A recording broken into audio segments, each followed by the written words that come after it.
Armchair. There's something kind of about a kid that's never played baseball. We have been hoodwinked, bamboozled, and flat out deceived. Why did you get so drunk? You got drunk. I'm just really exhausted. What's in that cup? All my Cokes. Do you have any idea how important You it is? have Try to any stay the idea? pump up. Really? This You is have what any you're idea? doing?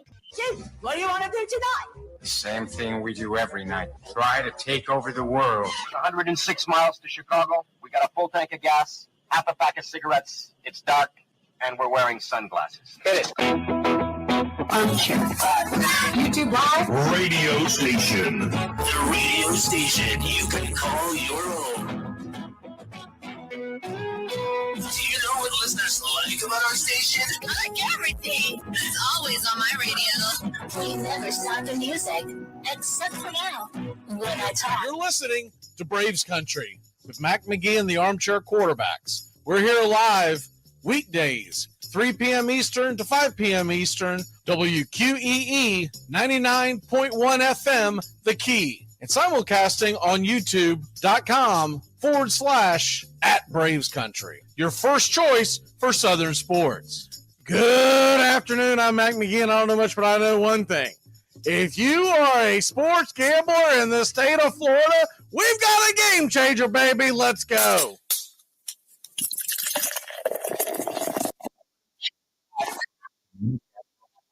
He's the armchair quarterback. He's full of beer and he's full of snacks. The all-American man with a cool one in his head. Saturday's action, and there's some damn good games. This is one of the better slates that I can remember. And it all gets going. Obviously, the big one, the one that everybody is all about, is Michigan versus Penn State. Everybody is really in on this one. You've also got Kentucky and Alabama. So you got Kentucky getting 11 points, Michigan State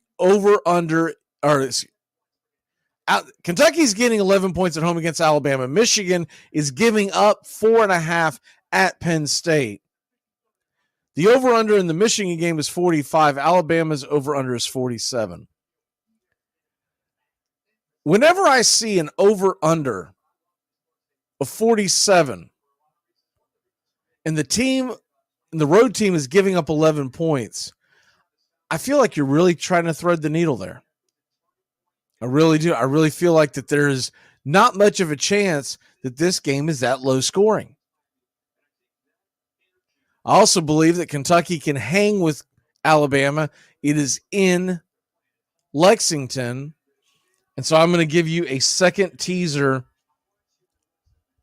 with the Kentucky Wildcats taking it to a plus 17.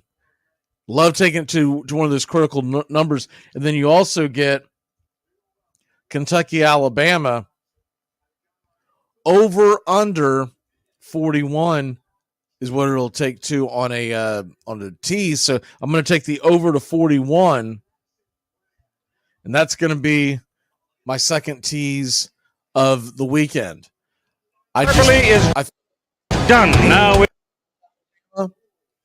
don't believe that Kentucky's going to win this game, but I do believe they can stay within 17 points. I also believe that this game is going to be closer scoring towards the 50s and not into the low 40s, so I really like my odds there. The other big game is Michigan versus Penn State. I am going to take the Wolverines. The number is now moved down to -4. I'm going to take Michigan -4. I'm just going off of eye test more than anything else in this one. Penn State looked terrible. Their offense could not move against Ohio State. I understand that Ohio State has one of the better defenses in the country, but the fact remains they've looked terrible whenever they've been challenged. Michigan has looked phenomenal. We all know Michigan's been cheating too. So there's a part of me that's a little gun shy about this because I'm like, I don't know, man. You go out there and you take a team that has been cheating, and now they want to prove that they can do it without cheating, and then you take the cheating element out of it. Next thing you know, the trash cans aren't banging, and all of a sudden the offense isn't moving. But I believe Michigan's going to win this game. I don't believe they're going to go in and blow out Penn State. It is in Happy Valley. That gives Penn State a leg up there. But this will be the first big game that Michigan plays on the road since all this began. Hostile environment. What are the fans going to be saying to these kids? What are the signs going to be reading? All that stuff. I believe Michigan's going to go in there and be motivated and win this game. And I do believe it'll be about like the Penn State game where you never feel like Michigan is in danger of losing the game, but I'm not necessarily expecting a blowout either. I see this game. I'm really, really hesitant to touch the over-under. So I see this game, Michigan winning this game somewhere in the neighborhood of 20-10. Maybe we get a tad higher scoring. Maybe it's 24-14. But I don't see a ton of points, and I do believe that the better team is going to win, and the better team is Michigan. All right, the next game on the slate. So I'm doing this chronologically, so we're going over the noon kickoffs, and then we'll go from there. You do have some interesting lines here. You've got Georgia Tech getting 2 touchdowns at Clemson. I'm staying away from that. Clemson is difficult to beat at home. They're a much better team at home, and I don't believe that Georgia Tech's going to be able to beat them in Clemson, but 2 touchdowns is a lot, and Georgia Tech's a lot better than they have been in previous years. So moving on from that game, you got Maryland at Nebraska, and Maryland's a 2.5-point favorite over under 43.5. Steering clear of that game. Kansas is a 3-point favorite home against Texas Tech. Rock, chalk, Jayhawk, give me Kansas -3. I really like their chances to win that game. And I don't believe Texas Tech is as good as advertised. Moving on down the slate. By the way, Boston College is a 1.5-point dog at home against Virginia Tech. That should be a pretty darn good ball game. Boston College's limitations in the passing game has me a little gun shy. Watching these two teams, I will tell you this. Boston College, the few times that I've caught them, seem to have more of a fight, especially on the defensive side. Virginia Tech, though, should be able to move the ball. The over-under is 50. I honestly feel like that's about where it belongs. But we're going to move on from that game. By the way, Arizona is a 10-point favorite at Colorado. It's a very popular pick. A lot of folks are taking the Wildcats because the Wildcats have looked pretty darn good. 10 points on the road, you don't love that. But at the same token, Colorado's a disaster. It's also an early kickoff at noon. The over-under is 55. Let's go down to the later games, numbers that I am interested in. And 3:30 kickoffs. Let's start off with Florida State and Miami. Florida State right now is a 14-point favorite. Florida State's total points is 31.5. I think Florida State will put points on the board on Miami. It looks like that they're going to get, as of right now, it appears that they're going to get a couple of their big receivers, Wilson and Coleman, back. And if that's the case, they should be able to stretch the field. Now, Miami's pretty good at stopping the run, but you can exploit their secondary, and Florida State should be able to put the points up. I also believe Miami's going to have a hard time moving the ball. Tyler Van Dyke remains to be seen if he'll be the starter or not. But it doesn't matter if it's Tyler Van Dyke or if they go to the kid on the road in a hostile environment for the first time. Anyway, you look at it, they're probably going to have a hard time moving the ball, and so that could create short fields for Florida State. I think Florida State's going to win this game somewhere in the neighborhood. Depends on if they call the dogs off, but I think they're going to get somewhere around 42 points, win this game around 42-17, 42-24, somewhere in that neighborhood. And I like the Florida State over big time, 31.5. Next game on the slate, this is another 3:30 kickoff, and some pretty interesting games on that 3:30 kickoff. One of them is a little surprising line to me, and for anybody that follows the show, follows our picks, you know that we've got the rule: you don't take the money line unless it's minus 150 or lower. We will not take one that's minus 175, et cetera, et cetera. Here's an interesting line to me. The game that's going to be taking place at 3:30 as well, and you got a team who's coming off a big win against their arch rivals in Oklahoma State. They are a 2.5 point favorite at Central Florida. It's a minus 135. It's a very tempting game to grab. There's another game, Pittsburgh, minus 150 on the road at Syracuse. And Syracuse, to me, they continue to be a bit of a disaster. But if you go deeper into the numbers on the Pittsburgh game, and I am tempted to take Pittsburgh on the money line, but that's not where we're going. The total points for the Pittsburgh Panthers in this game is 19.5. 19.5. They put 17 up on Florida State and probably should have had more if the kid hadn't fumbled the ball into the end zone. I like Pittsburgh plus 19.5, and that is my 6th lock in the world of college football. We're going to take a quick break. When we come back, we're going to give you the second half of the 6-pack. Got more college football. We're going to hit some NFL slates. We will be back. Keep it locked in here on 99.1 FM, WQEE, Noonan, Georgia.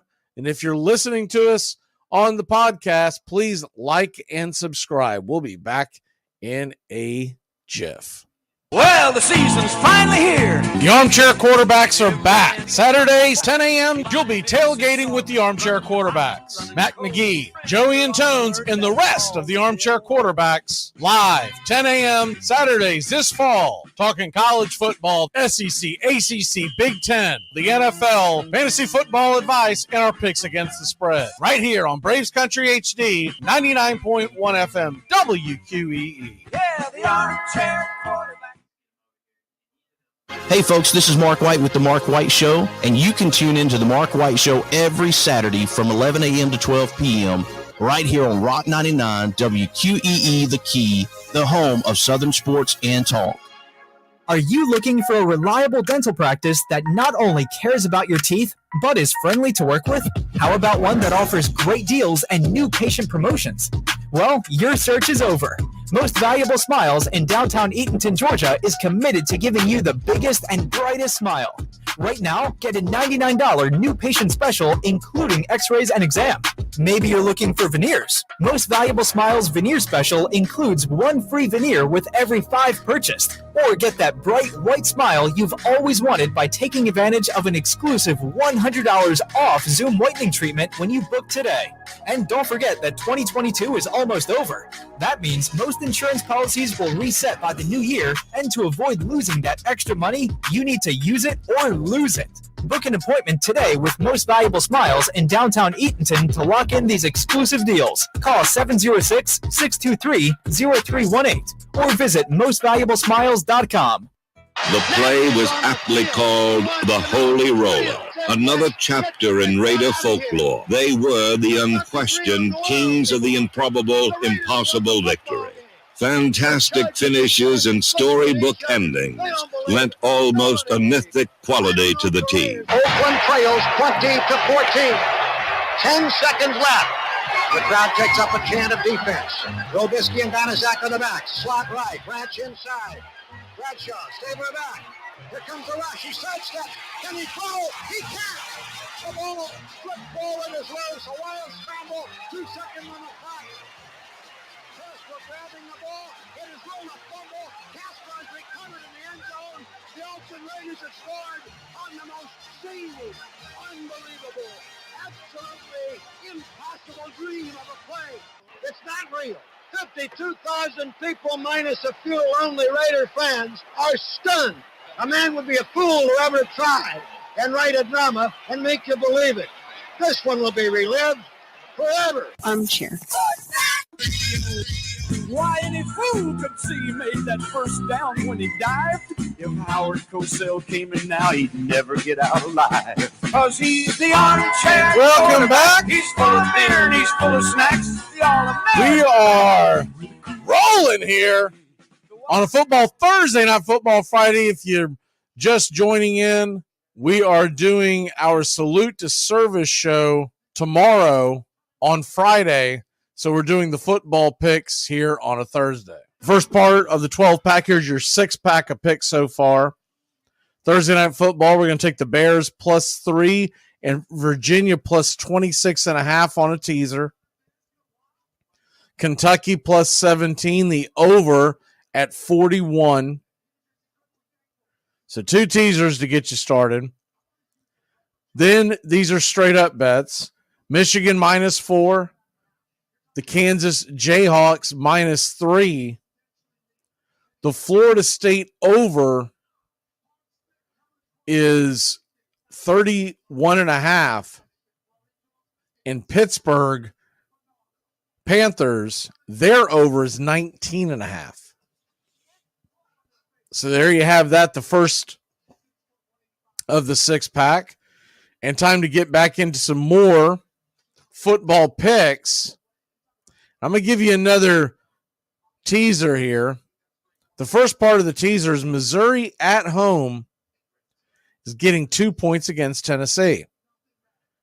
And I know a lot of folks are jumping up and down about Tennessee and how they're doing, how they're looking good. And I'm not even going to argue the fact that Tennessee could go in there to Missouri and get the win. I just don't love it. And the one thing that Tennessee does defensively is they stop the run, but they give it the pass. So Brady Cook could be a big factor in this game. Huge factor in this game. And I think they can keep it close enough. So it's going to be a first part of a teaser for me. You've got the Missouri spread at +2. Another 3:30 game that's got my eye is the Minnesota-Purdue game. Game is in Purdue, Indiana. These are 2 offenses that haven't looked that great. The over is 46.5. So I'm going to take Missouri, going to take them through 2, as they call them, critical lines on a teaser to take them to a +8. And I'm going to take Minnesota-Purdue to stay under 52.5 on the teaser. And there's my 7th pick of the slate. Going down a little further on the slate in the world of college football, and you got some pretty good night games. Look, if I find out that Jaden Daniels isn't going to play, I'm all over taking Florida in the points. But right now, the line is 14. So I'm going to steer clear of this because we're doing this on a Thursday. I might have the pick for you on our Saturday kickoff show, but right now I'm steering clear of this one. Florida +14. Now, obviously, if Daniels doesn't play, it's going to drop it down. I still think they're going to be somewhere around a 10-point favorite. And at that point, I would still take Florida. Daniels makes that offense go. You got a couple other night games of interest. Mississippi, Ole Miss, they are getting 11 points. The over-under in this game is 58. You flash forward to a couple other teams. North Carolina, by the way, giving up 14.5 against Duke seems a bit high. I know Duke hasn't played well since the injury to Riley Leonard, but look, it still seems high. 14.5. I wouldn't touch that one. And if you are wanting a lean on the late game, that night game, USC getting 14.5 against Oregon, I don't believe that's going to be big enough. Oregon should throttle Southern Cal. But heading back towards the slates of the early goings, by the way, I still cannot get over the fact that ABC picked Texas and TCU as their night game. Their night game. Texas and TCU. Who in the hell is watching Texas and TCU at 7:30 other than Texas and TCU alumni when you've got all these other great games being played? Texas is only a 10-point favorite in that game, by the way, and it's tempting to take that game, but that rivalry has shown to give you some closer games. But I'm looking square into the fact that Ole Miss and Georgia, Florida and LSU, they're all playing at that same time period. Who in the hell is watching that? Anyways, if they were going to have any prayer of having anybody watching ABC east of the Mississippi, they would have had to put Florida State and Miami there. I know Miami lost a game last week that it really makes them look less desirable. They're still 6-3 on the year. It's still one of the better rivalries in college football. And Florida State's ranked number 4 in the country. If they start struggling against Miami, there's going to be a lot of eyeballs on that game. Meanwhile, you got Texas, who's number 7. They could win out and not make the playoffs. And they're playing a 4-5 TCU team. So it really is dumbfounding. It's a shame for the college football fan that that's what we get for the night game on ABC. I guess it makes it easier for me to decide what I'm going to put on, because there's no chance in hell I'm going to have it Texas and TCU on one of my screens. Even if that game gets close late, I'll find out about it. I'll flip over them, but I'm not watching the game. You do have Michigan State at Ohio State. My God, is that going to be an absolute just debacle. 31.5-point favorite. But back to the games at hand. You got Ole Miss and Georgia plus 11, 7 o'clock kickoff. And the over-under is 58. This seems like one of these games that Georgia's due for a bit of a letdown. I don't know if this is where it's going to be. It is a home game. I do think that they still go in motivated because they are ranked number 2, not number 1. So I'm sure that narrative is going throughout their locker rooms. Kirby Smart does a really good job of playing off the emotions of the kids there. But at the same token, Ole Miss, Jackson Dart, one thing that Georgia has struggled with is scrambling quarterbacks. The other thing, do you realize Ole Miss is one of the top teams in the country of what they call explosive plays, 20 yards or more? They have 65 of them. 65 off explosive plays. So that's where I go to my last lean on this. I believe that over is incredibly gettable on the 58. And I would do it on a tease, but I think I'm just going to keep that one straight up. Ole Miss, Georgia, over 58.5 points. Over 58, I'm sorry. Over 58. And just looking at this, I expect Ole Miss to put up in the mid-20s. And if Georgia's going to win this game and come close to covering, I expect them to put up in the mid-30s. So I'm seeing a game somewhere in the neighborhood of 38-27, and that easily gets us over the hump. So give me the over, and that's it for the college football. Let's go into the NFL. I do like to save at least 4 picks. Sometimes I do 5 or more, but it's usually around 4 with the NFL. Now, you got a lot of games on Sunday that have a lot of intrigue. That's not always where you go when you're trying to make your money.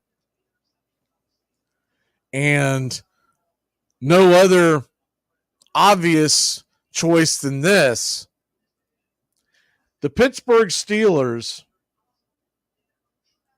and Green Bay Packers. It's going to be in Pittsburgh. Pittsburgh is sitting in -3. I'm going to take the Steelers to cover that spread. I don't think Jordan Love is going to be able to move the ball in the Steelers. I think the Steelers will get enough done offensively to win this game. It'll be a boring, not quite a slugfest, but just kind of a, all right, they got the win. Let's go on. Let's move on.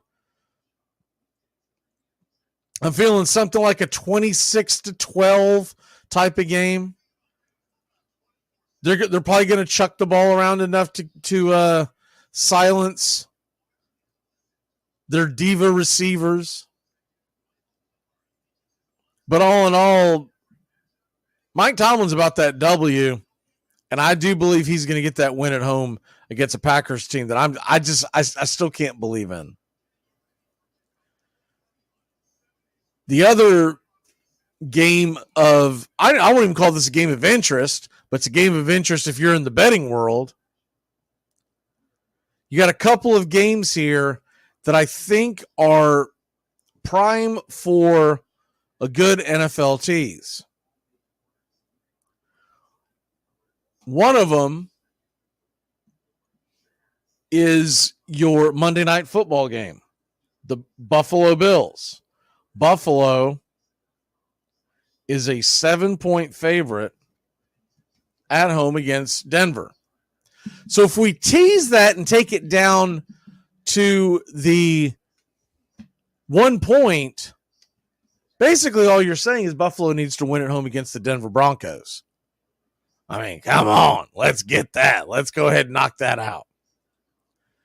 The other one that I really like in that same neighborhood is the Cincinnati Bengals -6.5 against the Houston Texans. And so basically you're just taking it down to a -0.5. So essentially what you have is you have the Bengals and you have the Bills just needing to get a W on the tees. So that's going to be the 10th pick of this 12-pack. And don't get me wrong, I was thoroughly impressed by C.J. Stroud and have been all year, to be honest with you. But that's not a good defense they were going up against. And I don't think he's going to find it that easy to move the ball up and down the field. Now, one thing that is interesting in this game, the over-under is 47, and that seems extremely low. So if you wanted to double dip and you wanted to go ahead and grab the Bengals and you say, I don't want to wait till Monday night, I don't hate the idea of getting the over in this game too. The Bengals to win in the over. You're talking about then just taking it to 41 points on the over and the Bengals just need to win. That's extremely gettable. And there are a lot of folks they prefer to make their picks where they don't have to wait out a teaser for 2 days. And I get that part of it. But that's not where I'm going today. I'm going to take the Bengals and the Bills. Another game of high interest, Browns and Ravens. It's a 6.5 point favorite is Baltimore, and the over-under is 38. If I was going to take that line one way or the other, it would probably be grab Cleveland, because I do believe Baltimore's going to have a hard time moving the ball. I also think it's going to be a slugfest. So one of my favorite plays would be to grab Cleveland and the under. And you'd be taking it to about the 44 points. I'd probably wait a little bit to see if that line goes up, maybe a point or so I could get it under the 45. But right now, that's where it sits. So I'm going to stay clear of that game, but it is on my radar heading into the weekend. Not going to lie. That is a game that I have a lot of interest in, but I'm waiting to see where that line moves. If the line were to move down, and I don't see it moving down, I think it's going to go up by a point or so. If it were to get around 37, 36, then you're talking about maybe grabbing the over, because then you would just have to clear about 30.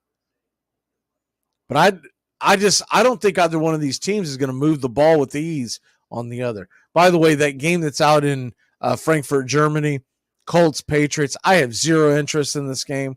I'm not even going to turn it on. I don't even think I have a fantasy football player in either one of these teams. I shouldn't. The Colts are minus 1.5, and the over-under is 42.5, just so you know the numbers. But I could not be more uninspired to watch the game. That over-under 42.5 is interesting because the Colts, we talked about this on the Armchair Quarterback Show last week. The Colts are the only team in football that continue to score over 20 points. Well, they've got their total point number at 21.5, so it's right there.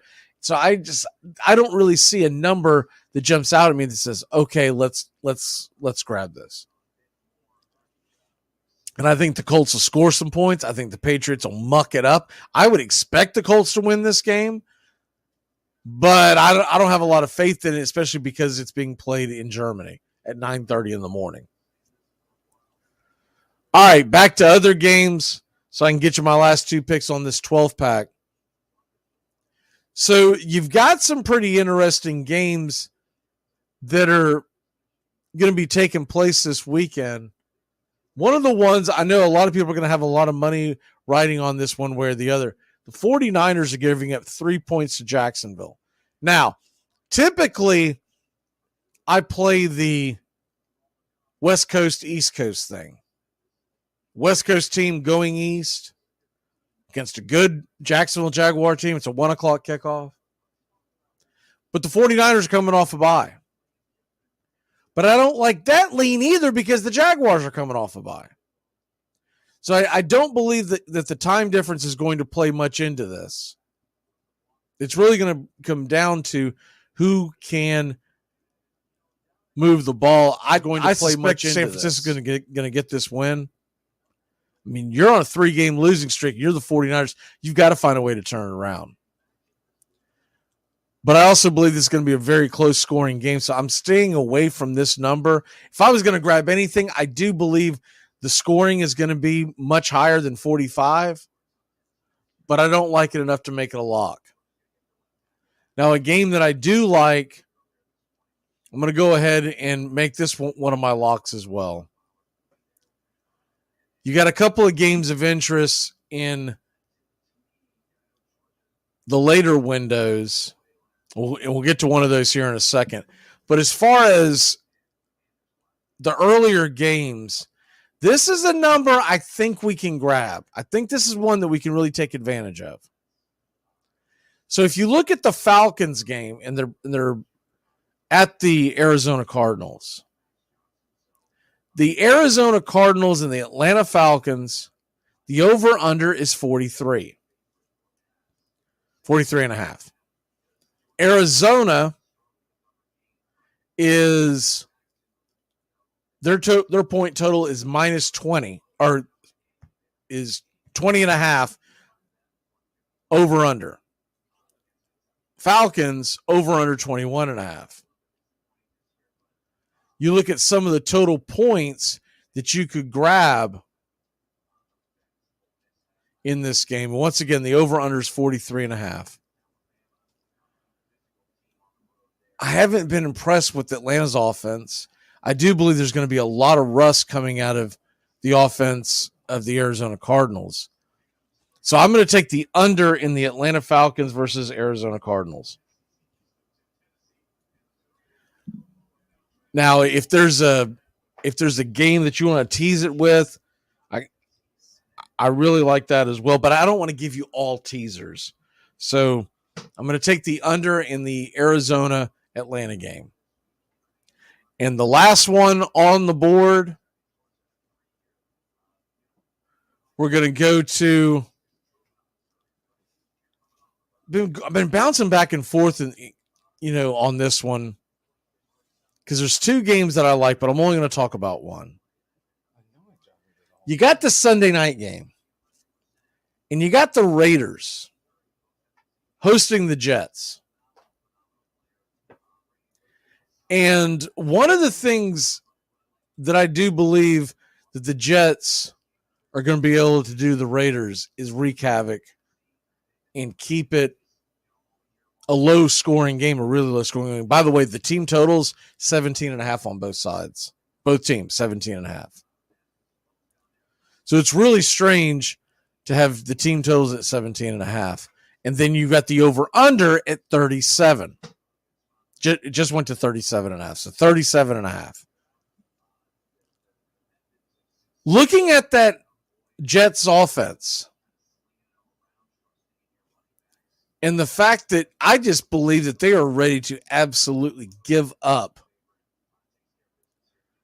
on Zach Wilson, I'm going to go ahead and take the Jets minus 17.5. I don't think they're going to get to 18 points. The only way this thing backfires on me is if the Jets shorten the field or maybe get a pick six. But if you watch that Jets offense,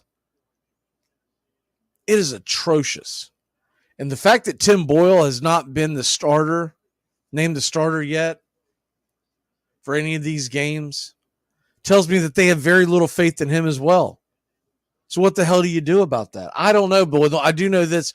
That Jets offense is just awful. And the Jets defense is phenomenal. And I am tempted to grab the under in this game at 37, but the problem with that is the Jets special teams have coughed up points.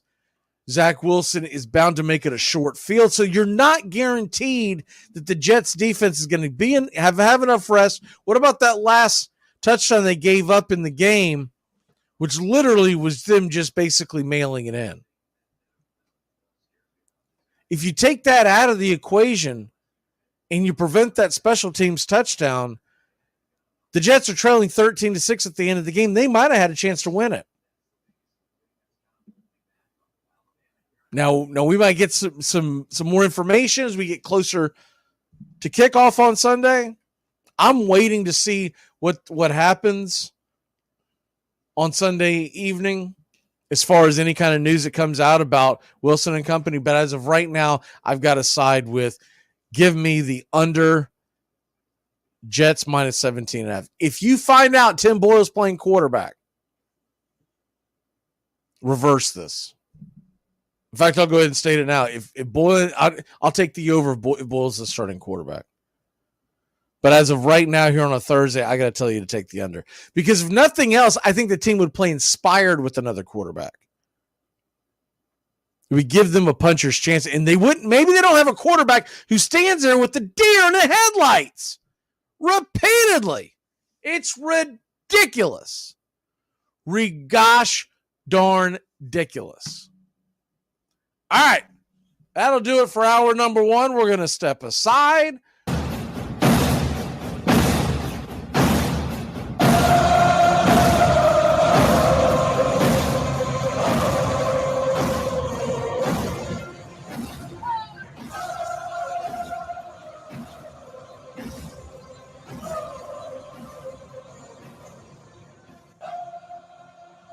Now we can finally play the game. It is the third Saturday in October, and the show is on one more time in Knoxville, Tennessee. We are live in Tallahassee, the capital of the great state of Florida. There's no law against scalping tickets in this part of the country, and premium prices have been paid.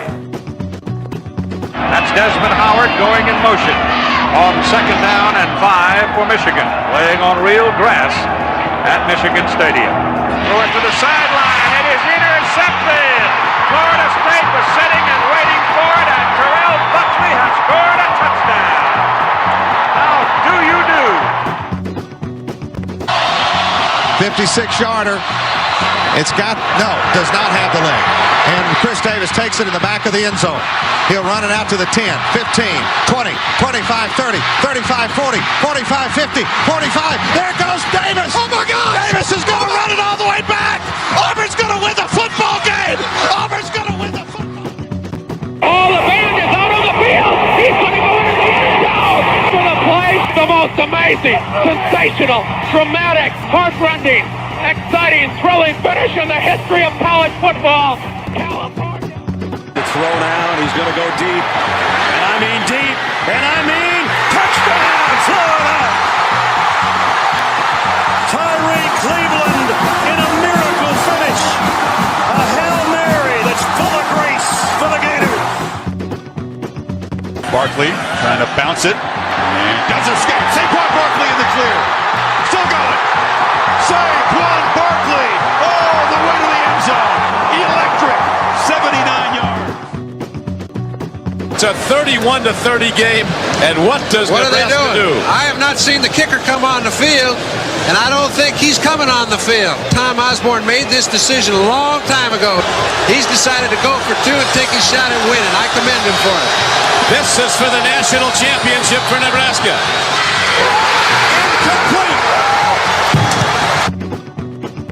And if in 48 seconds they become the winner, they certainly deserve to be national champions. Here come the Seminoles of Florida State, one of the great traditions in college football, and this becoming one of the nation's favorite rivalries. It's a battle for flagging rights and recruiting advantages in the state of Florida as the Gators come calling, and Chief Osceola ready to get it started. College football. A matchup from the state of Florida. It's the Gators against the Seminoles on an overcast day in Tallahassee. Moody flushed, throws it down. Caught by Boston College. I don't believe it. Today, we've got number 1 Seminoles against number 2 in the capital city of Tallahassee.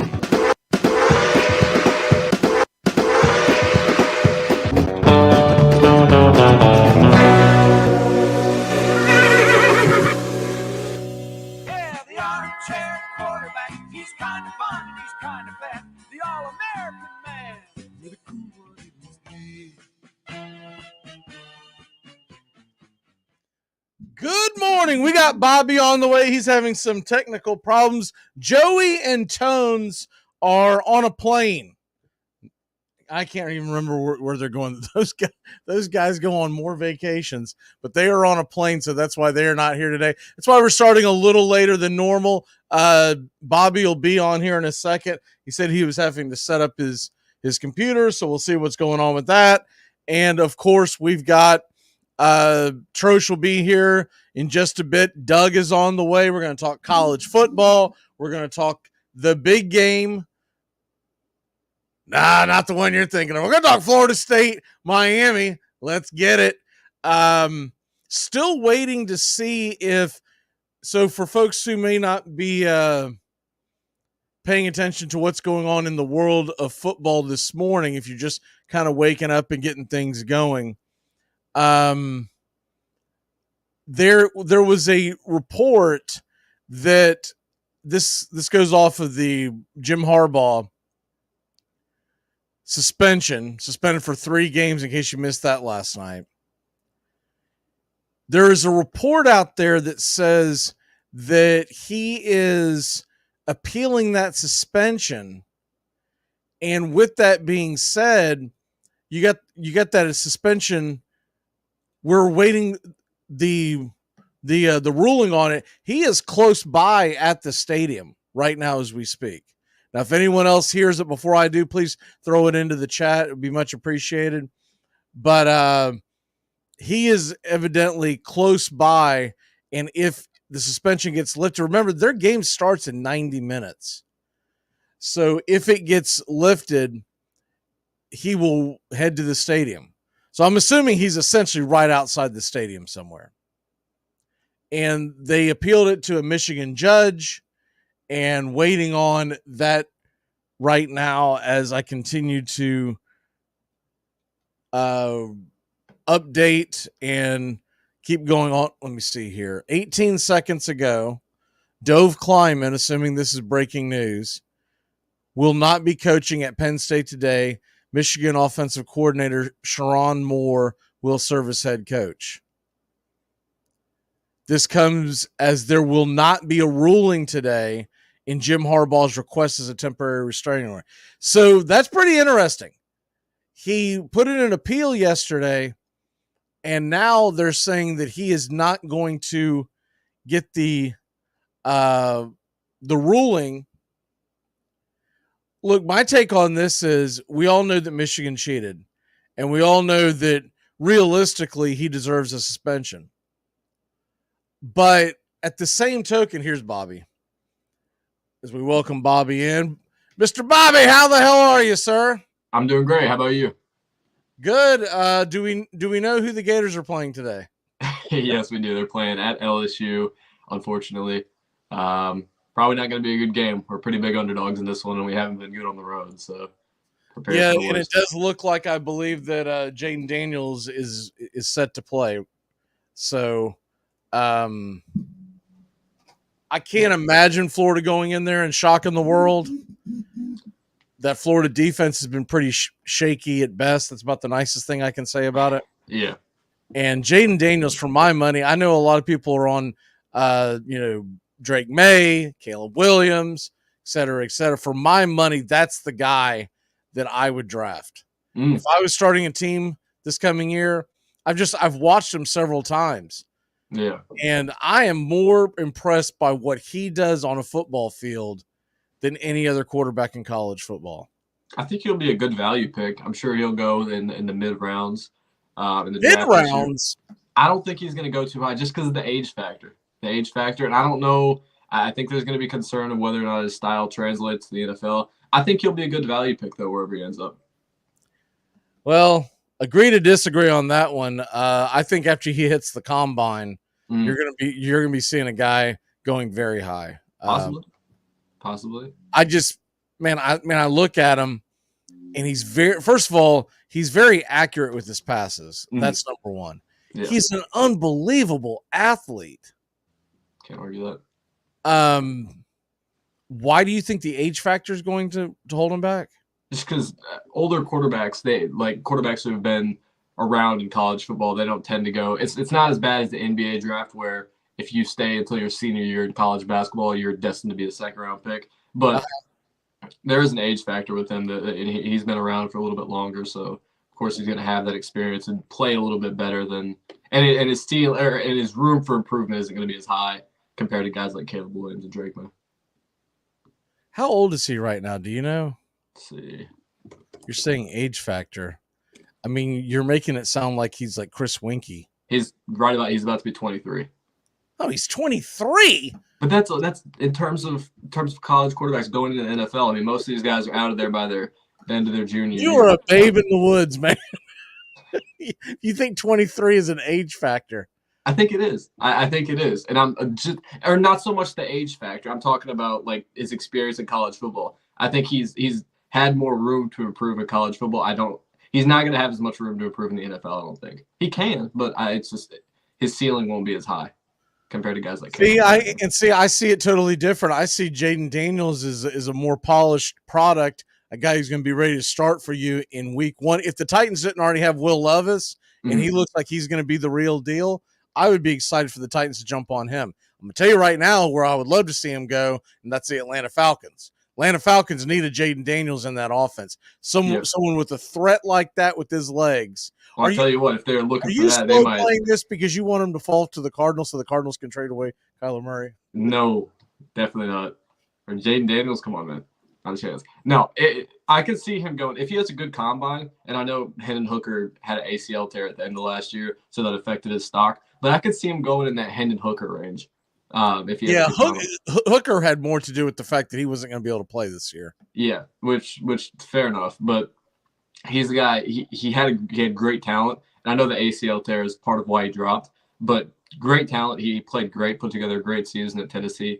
But him being around in college football a lot longer than those younger guys that I think played it. Yeah, I just look at his 23. It's not like before I looked it up, I thought you were saying he was like. No, he's not Stetson Bennett. He's not that 28 years old, and you're only going to get 5 good years out of him. I mean, you're still talking about a guy that could go out there and play for 15 years, and with his speed, probably 8 to 10 years will still be a factor, right? Yeah. But his speed, I don't know. I get. Well, I'll tell you what. Watch him tonight, and then give me an honest answer next week. How about that? That's because when I watch him more and more, and I wasn't as impressed against him against Florida State. Mm-hmm. But I don't feel like that he was really – I don't feel like LSU was really ready for Florida State, okay? I really felt like that not that the FSU defense is that suffocating. I just think that was a very tough pill to swallow in week one. Yeah, week the one. More and more I've watched, watched, like to put too much stock in them. Even in the Alabama game, and I think they might have pulled off that upset if he doesn't get that cheap shot and get knocked out of the game. Yeah. Now, I don't think the Alabama kid was trying to knock him out, but I do think it deserved him being kicked out of the game. And riddle me this, Batman, why the hell wasn't he? But if he stays healthy in that game, Alabama's damn sure not cruising to the victory. It would have been a hell of a damn dogfight. Well, and even besides Jaden Daniels leaving the game, if it would have been an injection, it would have been Dallas Turner, their best defensive player, leaving the game. That's their star edge rusher, so that would have made a huge impact. And also, it could have affected them this week as they head to Lexington. And you're talking about not having him for the first half of a Kentucky game. That look, I know everyone expects Alabama to roll. I'm not positive on that. I could see there being a letdown considering they played a night game, a big rival. They're heading into Lexington. It's not going to be a whole hell of a lot of fanfare. It doesn't have a big moment feel to it. And a 19, 20, 21-year-old kid is still a kid and is still dealing with the fact that is he excited to be there, right? So if they didn't have him for the first half of the Kentucky game, I still think Alabama probably wins, but you're talking about a much more dicey situation heading into the halftime. Yeah, absolutely. What is your take on this Jim Harbaugh thing? The ruling just came down minutes ago. There will be no ruling on his request for an appeal because they're just not going to give a ruling today, which is asinine. Because here's my take on it. He cheated. He probably deserves some kind of suspension. I get that. But to drop it and not give him enough time and his team and his players enough time. And I know the naysayers are going to say, well, they cheated, the cheating bastard shit. I get that. I understand the argument. But the fact of the matter remains, why did you wait till a Friday news drop to put this on him? It feels like that they are stacking the deck against Michigan. That's true. I didn't quite think about it like that, the timing of it. If it would have happened earlier in the week, I think it would have been maybe a little bit more positively received. Even Thursday, right? I think, because you probably get a ruling on an appeal if it happens on Thursday, then Friday. The other thing is this, and I know a lot of folks probably out there think that it's like Madden or something. They're just pushing buttons as a head coach. They've gone all week long preparing for this big game. Yep. And then less than 24 hours before kickoff, they get this bomb dropped on them. and he's not allowed to communicate with any of the staff. That'll be the next scandal. the entire coach staff have earbuds in their ear with Harbaugh. Harbaugh on a CB radio outside the stadium. But it's just, to me, it feels like they waited till the last dog was dead specifically to catch them flat-footed. That's possible. It's possible, and I do think it would have been more fair if it would have happened earlier in the week. But if we're talking about the punishment, I think the punishment as a whole was a bit of a slap on the wrist. I think it was very light for what happened. And see people saying, I saw some ESPN analyst, I forget his name, I wish I could remember it because it really frustrated me seeing this, talking about how he felt so bad for the players and how they shouldn't be robbed of whatever opportunities that are going to be in front of them. The players may not have directly done it, but that team cheated. That team cheated for years, and they robbed other teams of the chance to go to the college. I'm going to guess this was Desmond Howard. I'm gonna guess either Desmond Howard or Sean O'Toole was saying that. It wasn't a Michigan guy. It was someone who I really don't like. It was someone who I really don't like, and it wasn't a Michigan guy. That doesn't narrow it down when you're talking about ESPN.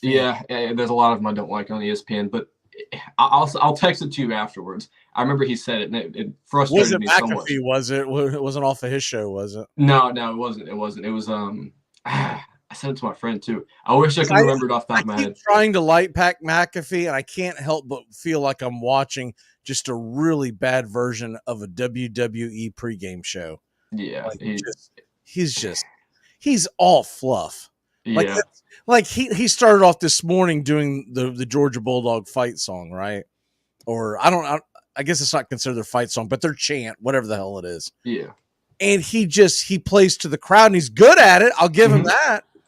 But he's not my cup of tea. He gets people fired up, and he doesn't entertain me, but he entertains a lot of people. But when it comes to talking about the sport, not the best. I agree. Tony says, I'll be surprised if Penn State is physical enough to beat Michigan. See, I believe that too. There's a couple of things that I believe in this game. A, Michigan was dealt a bad hand. B, they're going to be motivated. They are. And did you see the thing on Twitter where all their players were tweeting the word bet? They're ready to go win for Harbaugh, I guess. No, I didn't see that. Oh, basically the players are all rallying together saying, like, okay, we can do this stuff. So they're going to have a little bit of a chip on their shoulder. Okay. Sorry for that sound. My speakers are down. I'm having a hard time hearing you. No, I didn't see that. Look, that doesn't surprise me. I think they're going to go. I grabbed this line early in the week when it was minus 185 on the money line. Yeah. Because this is one of these games I really don't want to get in the weeds of the point spreads. It keeps going up between 4.5 to 4, back and forth. We'll take a look at it here in a second. Again, by the way, on that news, for you folks in Florida, just so y'all know, and I'm going to start referencing this in my Football Friday shows on the point spreads. We're using Hard Rock Bet Live point spread now. Their sports book went live 2 days ago. So you can now bet in the state of Florida on Hard Rock Bet. Now, there's a caveat to it. If you downloaded the app back in 2021, you can then re-download it and you're good to go. If not, I believe they put you on some kind of a waiting list. And I have heard, though, that you can actually go physically to the casino at the Seminole Indian Casino and apply, and they will get you set up right there, and then you would be able to bet.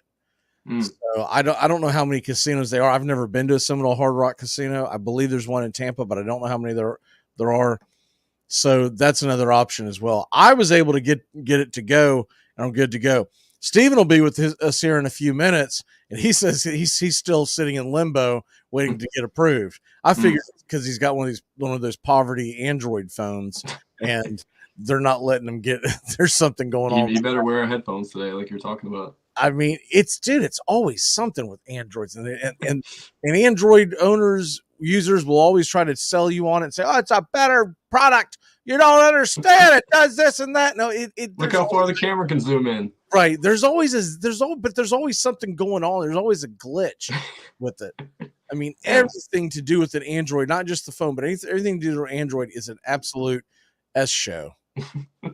By the way, I found who said that thing about Michigan. It was Greg McElroy on ESPN. He said he said the players shouldn't be robbed of the opportunity to play in the college football playoffs, and the players should be robbed of the opportunity to give their coach the best chance to succeed. No, I don't want to hear that. They cheated for multiple years. That team robbed other players on all the teams they played. They robbed them of their chance to play in the college football playoffs to win games for their coach. I don't want to hear that. That's garbage. I'm not a big McElroy fan either. It's garbage. They cheated, and I don't know why people feel so bad for the players all of a sudden that they deserve a slap on the wrist because you got to look at McElroy and realize he's an Alabama guy. Yeah, that dude's been cheating from the jump. He doesn't. he doesn't look at this as cheating. If he calls out Michigan for it, then he'd have to call himself out pretty much, or his team. Good morning to everybody in the chat. I see roll call real quick. Brian, Kenneth, Tony, Brandon, talking about Michigan and Penn State. We're going to get into the other games here in a second. Real quick, what is your prediction on this game?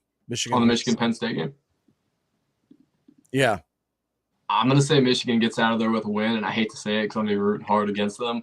But I think they'll go out there and win. I do think they'll have a little bit of a chip on their shoulder, but like what was mentioned earlier in the show, I think they're going to be more physical, and I think they're the more talented team. So I'm going to say they get out of there with a 27-21 win. See, I don't think Penn State's offense is going to be able to score. I've not been impressed by Penn State's offense. That's fair. The one defense they played was Ohio State. Yeah. And look, Big Ten fans can say what they want. This is it, man. This is a top-heavy conference, and honestly, they play zilch throughout the year to get a good barometer on how good these teams are. Mm-hmm. Penn State, Michigan. It's not like Michigan's played anybody, right? Yeah. But Michigan's dominated every damn team they've played. Yeah. And they've owned them in the trenches. And I'm being honest with you. So what was it? Was it 20-12? That was the Penn State score, I believe it was. And honestly, it wasn't that close. Yeah. They were down 26. They scored a garbage touchdown and then unexplicably goes for two. I'll never understand this nonsense. You're down 14, you score a touchdown, and you go for two. Makes no sense. And they always say, well, the analytics, and it never works out. It never works out. The team never gets the 2-point conversion, and they're always down by 8. Like, well, you still get another 2-point conversion, and they may tie it up, but it never works out the way they think it's going to work out. Oh, we'll get the 2-point conversion. The next thing you know, we'll win 21-20. Never happens. No. I like to see the numbers on that. How many teams go for 2, down 14, they score a touchdown? How many teams go for 2 and end up winning the game? This game to me feels like, because I think Michigan's offense is a lot better than Ohio State's offense. A lot better. Are you ready for my score? Let's hear it. 38-10. Oof. I think they're going to blow their doors off. And what little chance I was going to give Penn State of winning this game went out the door when this thing happened with Harbaugh. Because now you got a team, and look, they've already felt this beginning of the year, right? With the 3-game suspension. Yeah. How many times is this guy going to get a suspension? Yeah. They already had this us against the world mentality, and now they're even more locked in. Yeah. I hope I'm wrong. I'm with you, man. I'm pulling for. Well, I would say I'm pulling for Penn State, but I did put my money on Michigan. At least, hey, you either be happy or you get money. One, two, three. Yeah, that's happy either way, I guess. But I guess the way they did Harbaugh, I'm a little less likely to pull against Michigan now. So that's fair. Now I really don't care. Now like before, there was more of a man. I hope Doug is using the headphones. Hope Doug is listening. I hope he got the information in the email, because evidently he's got one of those poverty Echo. I'm just going to start calling them Echo phones. But back to what I was saying, what little chance that I was giving Michigan of losing this game is just, to me, I just don't think it's going to happen. And I think there's going to be a realization from the Penn State fans. And it's funny, I've heard this argument before that James Franklin is overrated, right? Mm-hmm. I don't think he is. I think he's properly rated. I think he is who he is. He's a coach that right now is not the big one, right? Mm-hmm. But when you start making your list of the top coaches in America, does James Franklin even come on into your mindset? No, because he'll always be third fiddle to Michigan and Ohio State. He's always going to be third in line. I don't see them ever getting over the hump. They've had teams that have had a ton of talent, and Franklin's a solid coach, but he's not going to get that team to that Big Ten championship level. And I wish we had Tones on the show today because I would like to know, assuming that he could give us a very honest opinion on this. Is it James Franklin's fault, or is it that difficult to recruit to Penn State? Because what I'm not familiar with Penn State, because I hear updates all the time, but I've never heard one on Penn State, is when they're updating the facilities. And they're I like to call it the arms race of college football, right? Yes. Where you're constantly seeing facilities being upgraded because they, along with the NIL deals nowadays, but they always knew that was a part of it, right? That was one of the first things that when I remember when they hired Mike Norvell at Florida State, his big thing when he came there that he talked about in his opening press conference was that he was coming there because there was a commitment to upgrading the facilities, and we've seen them upgraded over the last couple of years, and they're still planning to do more. But I don't remember ever seeing anything like that with Penn State. You see it with LSU. I've seen plans for Florida. I've seen and the thing is, it's a constant thing. You can't just go, well, we got a new gym, so we're done now. Yeah. The next guy. You remember the video we saw a couple of years ago of LSU and how cool their locker room looked and everything. Yep. So, have you ever seen anything like that with Penn State? So, is it him, or is it more difficult? Can he attract very, very good 3-star? Maybe even some 4-star guys, or does he have the facilities to welcome in a 5-star guy? That's true. So that's my big question with him when everyone calls him overrated. I don't think he's overrated at all. I think he's properly rated. I think most people understand that Penn State. Now, obviously, you got people who will say this is the year they do it. It's the year they get over the hump. But realistically, most people expect them to finish second or third in their division in the Big Ten. Yeah, I don't know if I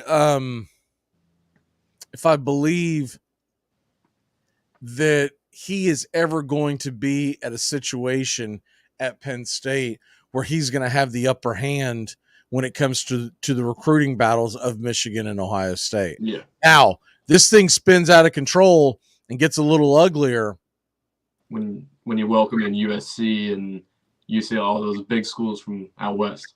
And what happens with Harbaugh long term? Yeah. Then he gets a little bit of an upgrade, but you got a valid point there.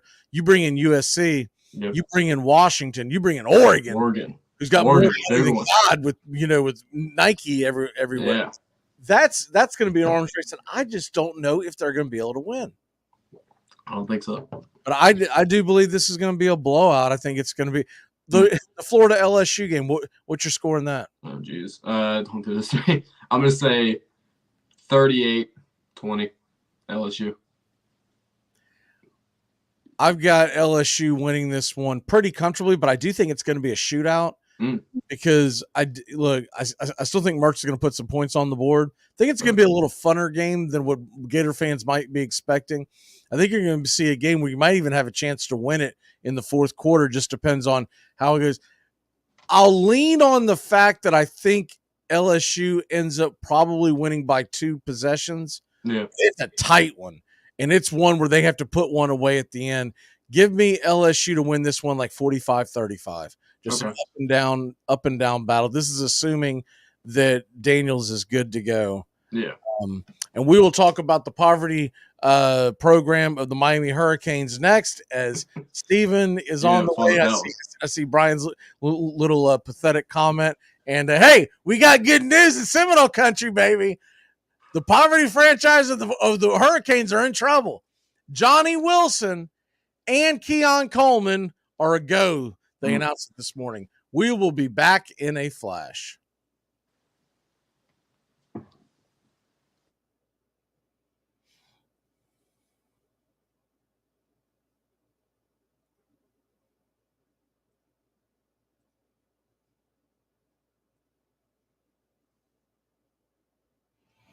Okay, this week, Florida State, Miami, and Hassey, we're going to make Seminole Screaming Nachos. And we're starting them off by I did yellow potatoes mainly because they're a lot easier to cut. You can do whatever potatoes you want to do, but I did yellow potatoes, slice them fairly thin, and then put the Holy Grail, salt, pepper, and garlic salt over the top of them with oil. Slid them in the oven, par-cooked them, then pulled them out of the oven and put Parmesan cheese, shredded Parmesan cheese over it. We finished them off in the oven, and this is what you see right here. What you hear in the background is my baby dogs getting ready for the game. They got their game face on. All right, so these are the chips that we're going to put the nachos on, and it's going to be a chicken nacho. We got the chips, and then all I did was cook off chicken breast. You can do chicken breast. You can do chicken tenders. Does not matter. And we chopped them up. We seasoned them. Season them however you like. I did salt and pepper. We're going to stack them as so. And now it's ready for the peppers, the onions. And the peppers and onions are going to be garnet and gold just like the Florida State Seminoles. Okay, the peppers and onions. Here we go. We're going to stack them. It's going to be good. So once again, you got the yellow potatoes with the Parmesan cheese kicking. You've got the peppers and onions. You've got the chicken. We're going to finish it off with a little bit of cheese and sour cream. Finished product here. You've got the chips with the Parmesan, salt, pepper, and garlic salt. You got the chicken seasoning. We did salt and pepper. Do it however you want. We added the cheese, the peppers, the onions. And I went with red and yellow peppers for obvious reasons. Florida State colors. That's why they're the Screaming Seminoles. And you've got some guacamole, if you'd like. And we put sour cream on top. And there you have it, the Screaming Seminole. If anyone asked you how to make a Screaming Seminole, you tell them, let a goddamn hurricane walk in the room.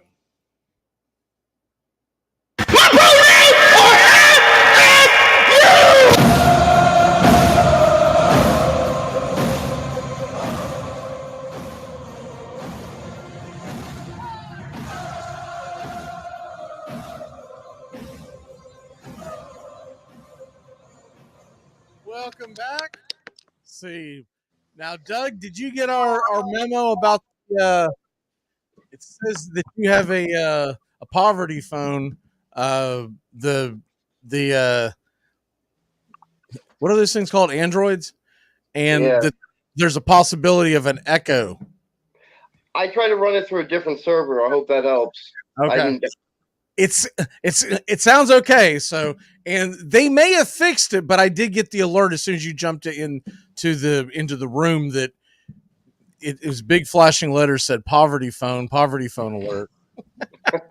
Steven, how are you, sir? You're wearing the wrong colors. I'm wearing the right colors for me, but I don't know. This is going to be a rough day. Let's hope so. Let's hope everything goes according to plan. For folks who might just be waking up, joining us, Jim Harbaugh will not coach today. It's not that his appeal got declined. His appeal is not going to be heard. This whole thing is a bunch of horse hockey to me. But what is your take on it, Steven? I think he's going to end up serving that suspension. I think from everything I've seen, Harbaugh really had no knowledge of anything that really went on. And if that is true, I think this was more performative than anything. They just kind of felt they had to do something to Michigan. And I think that was the easiest and quickest punishment they could do at this time without. There's no way he didn't know what was going on. I know. Like I said, if that was true. But yeah, I mean, like especially with Michigan's. Don't go down the Sean O'Toole rabbit hole, man. Where I don't know what he's been sending you, or probably some conspiracy theories off of TikTok or something. But there's no way he didn't know. I've seen Michigan fans say it was just one rogue staffer. Harbaugh had no knowledge about it. It's just one guy. Come on. What I would love to see, screw Harbaugh and on the sidelines. What I would love to see is for Connor to show up in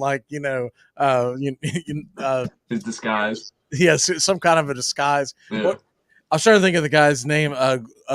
Groucho Marx mask, standing over on the sideline. I would love to see that. Doug, what's your take on this? Oh, pretty much the same thing. I'm already tired of hearing it. Well, to me, it's fascinating because I did notice that they made sure he was going to be good to go by the Big 12 championship game, right? And they made damn sure he was going to be ready to go by the college football playoff. Yeah. I mean, this reminds me of years ago. Pete Carroll went through a scandal when he was coaching at USC. And the same thing will happen to do. He'll have no knowledge. He'll go on to either coach the Raiders or another team. He'll leave Michigan, go coach the Raiders, go coach another NFL team, and that'll be the end of it. Oh, I didn't think about the fact you didn't want to speak ill of Harbaugh because he's going to be your next football coach. Of course. He will. I'd be shocked if he isn't coaching an NFL team next year. I think this will be the time he bounces. Yeah, I don't see him coming back. I don't see him. I don't see him having the desire to come back. Yeah, I think he's going to be sitting exactly where in Las Vegas, but there's no way the guy didn't know about it. I mean, let's be honest. And on top of that, he's losing J.J. McCarthy this offseason. He's going to be losing Blake Corum, Donovan Edwards, a bunch of their best players in the trenches. They're losing a lot of talent. He's going through a big scandal. His second of the year. I think it's the end of the road for him in Michigan. I think a lot of these kids will transfer too. Yeah. Because if something is put on Michigan long term, let's say they're not able to go to the playoffs next year or whatever happens with it, because this is just what came down from the Big Ten, nothing from the NCAA. Yeah. These kids aren't going to sit around here with the transfer portal and everything. They're just going to bolt. Especially not with the big question mark at head coach. Not with Harbaugh there. And my favorite part of this whole saga was the news that, like, the stuff that came out where Michigan's defense to the Big Ten was, well, Ohio State and Penn State do it too. Yeah. So why are we getting in trouble? Yeah. And the thing is, what they tried to dime out Ohio State and others for doing, it's not the same thing, man. They already came back and said there was no evidence that those schools were doing it. So it's coaches sharing notes has been going on for years, and there's nothing illegal about it. Yeah. There's a big damn difference between, let's say you're coaching the Hurricanes, I'm coaching the Noles. I just faced whatever team and we're buddies, and I tell you, hey, this is what I saw, this is what I learned from it, right? Yeah. There's a big difference between that and me sending Bobby with the Halloween costume on the sidelines of my next opponent, just standing there with a blinking light on his camera. I mean, on his glasses and taking video. It's just a big difference. Yeah, I get what they tried to do. They tried to say what everybody's doing. Everybody's not doing this. No. Because if there were, it would have been going on for so long. There would be whistleblowers coming up all over the place. There'd be some guy who's now an assistant coach who was like a grad assistant at Alabama and says, oh, I definitely did it. There would be all kinds of junk going on. None of this is happening. I don't think a lot of people thought of it. I'm not going to say it wasn't creative and it wasn't smart, but there's a reason why it's illegal. But hey, the next time you do something like this, can we use our damn brains? Michigan, I thought you were a higher learning institution. You put a paper trail on the whole damn thing? Can we not pay in cash? Did they quit inventing cash? Unbelievable. I mean, the whole damn thing is on. It was like Venmo and everything else. There's a paper trail left and right. I'd have been like, dude, not only are you driving, okay, you're not flying. Not only are you driving, but every stop along the way, you are going to use cash. Getting your gas, if you have to stay in a hotel. I don't give a damn. You're probably not staying in any hotels, sir. You're probably staying in a motel where you can get a wink and a nod and a fetish spot. I was never here. No, he went in style, man. I'm like, what are you doing? Anyways, when one thing is for certain, this week the rubber will meet the road. If for some reason all this cheating, all this knowing of the signals was the reason why Michigan was so good, then that tells me Penn State's going to beat the hell out of Michigan today. It'll be like 48-3, and everyone's going to go, oh, damn. Bobby's got Michigan winning a tough one, 27-21. Steven, what's your score? I'm right along those same lines. I'll make it up a little bit, 28-20, Michigan. Doug, what do you got? Yeah, I've got Michigan winning 35-31. I'll say it again. I got Michigan winning 38-10. I think they're going to be inspired. I also think Penn State's offense is extremely. I don't even think it's overrated at this point. Just we know what it is. Mm-hmm. It looks like something from the 1960s, and eventually, what's going to happen is James Franklin's going to get pressure to get a new offensive scheme in Happy Valley. All right, we move on from that game. Believe it or not, there are more games today. And I'll just go kind of in order as far as when they're kicking off. Alabama, Kentucky. Bama's an 11.5-point favorite. The over-under 46.5. This is a very interesting game to me because I'm looking at Alabama, smelling themselves a little bit, coming off the big win. They don't necessarily have to win this game, by the way, to get to the SEC championship game. They are still undefeated in the Southeastern Conference. Their only loss came to Texas. Mm-hmm. Kentucky, little bit of a spotting dimes and eating onions.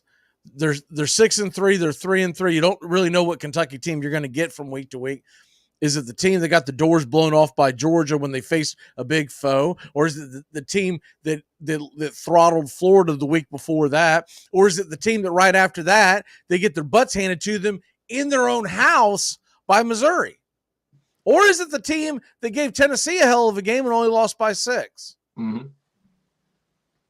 I thought they would struggle at Mississippi State. They went in there and smashed them in the mouth.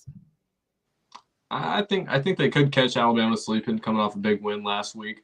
But ultimately, I think Alabama, they have more they're playing for. I know you said they can afford to take a loss and still go to the SEC championship, but they have bigger hopes than that. They still are a one-loss team. They still have a very clear path to the college football playoffs if they run the table. I wasn't insinuating that they didn't, that their eyes weren't on the prize. What I was saying, if they were to fall, the sky's not falling for them. They could still get to the SEC title game. Yeah, that is still true. But ultimately, I think they have too big of aspirations that I don't think they're going to be caught. If they do get caught sleeping, it might be during the first quarter. I think it'll be a quick wake-up call. But I think Alabama's going to get out of there with a pretty convincing win.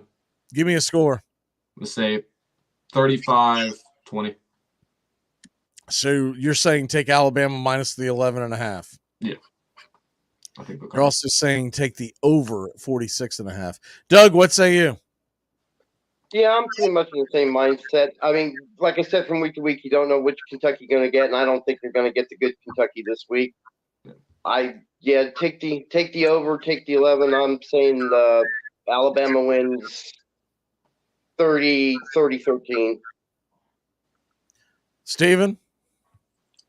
Yeah, I said it earlier in the season that Alabama will fall at some point. This is going to be the week. They're going into Kentucky. I think that good Kentucky team shows up. You mentioned that they're kind of smelling themselves. They do have to win this game to stay relevant, like Bobby said, though. 11 points, though. It's just, I think, like I said, the good Kentucky team's going to show up. Give me 30-27, Kentucky, winning it and knocking Alabama off. I feel like Alabama's going to win this game. If there was a line that I liked, it would be the under in the first half. Because most books have it around 24 points. 24.5, I think, is what I got it at. but I may have had to have paid a higher price on that. The reason why I say that is I feel like it's going to come out sluggish. I don't think Kentucky's going to move the ball a whole lot on Alabama, period. But I really feel like Alabama's should come out slow, and they're methodical. And Alabama, the one thing that they are doing well as the game wears on, we saw this in the Tennessee game, as the game wears on, their physicality starts to really lean on a team. That second half problems. So I'm trying to get the hell out of the game. I put my money on the first half, and then I'm not paying attention to what happens in the second half. I don't care. So I like this to be a low-scoring first half. That's my lean on this. If I was going to take a line on this, I believe I would probably take Alabama minus the 11.5. I don't hate the idea, though, of teasing Kentucky, because if you tease Kentucky right now, you're going to get past a couple of what they call the key numbers. It's going to take you to 17.5 points. So it's going to take you past the 14, past the 13, past the 17, which are common scores in football. You're going to get 17.5 points. And if you tease it down, you're also talking about the over-under being 46.5 goes to 40.5. And I feel like that's gettable. But I do worry about that Kentucky offense if they fall behind.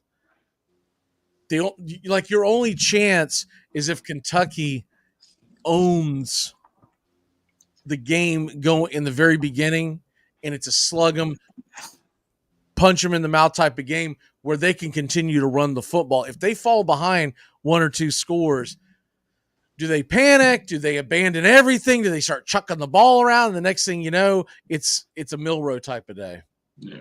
Well, if they get behind early, it's going to be trouble because Ray Davis has been probably their best player on offense. Devin Leary hasn't lived up to expectations like a lot of people thought he would for Kentucky this year. So if they fall behind and they start needing to throw the ball to catch back up, yeah, it's going to be a long day for Kentucky. I'll take Alabama 27-17. It puts you just under the under, and it just covers the spread. But I would not be shocked if late in the fourth quarter I'm getting text from Steven talking about, look out, man, here we go.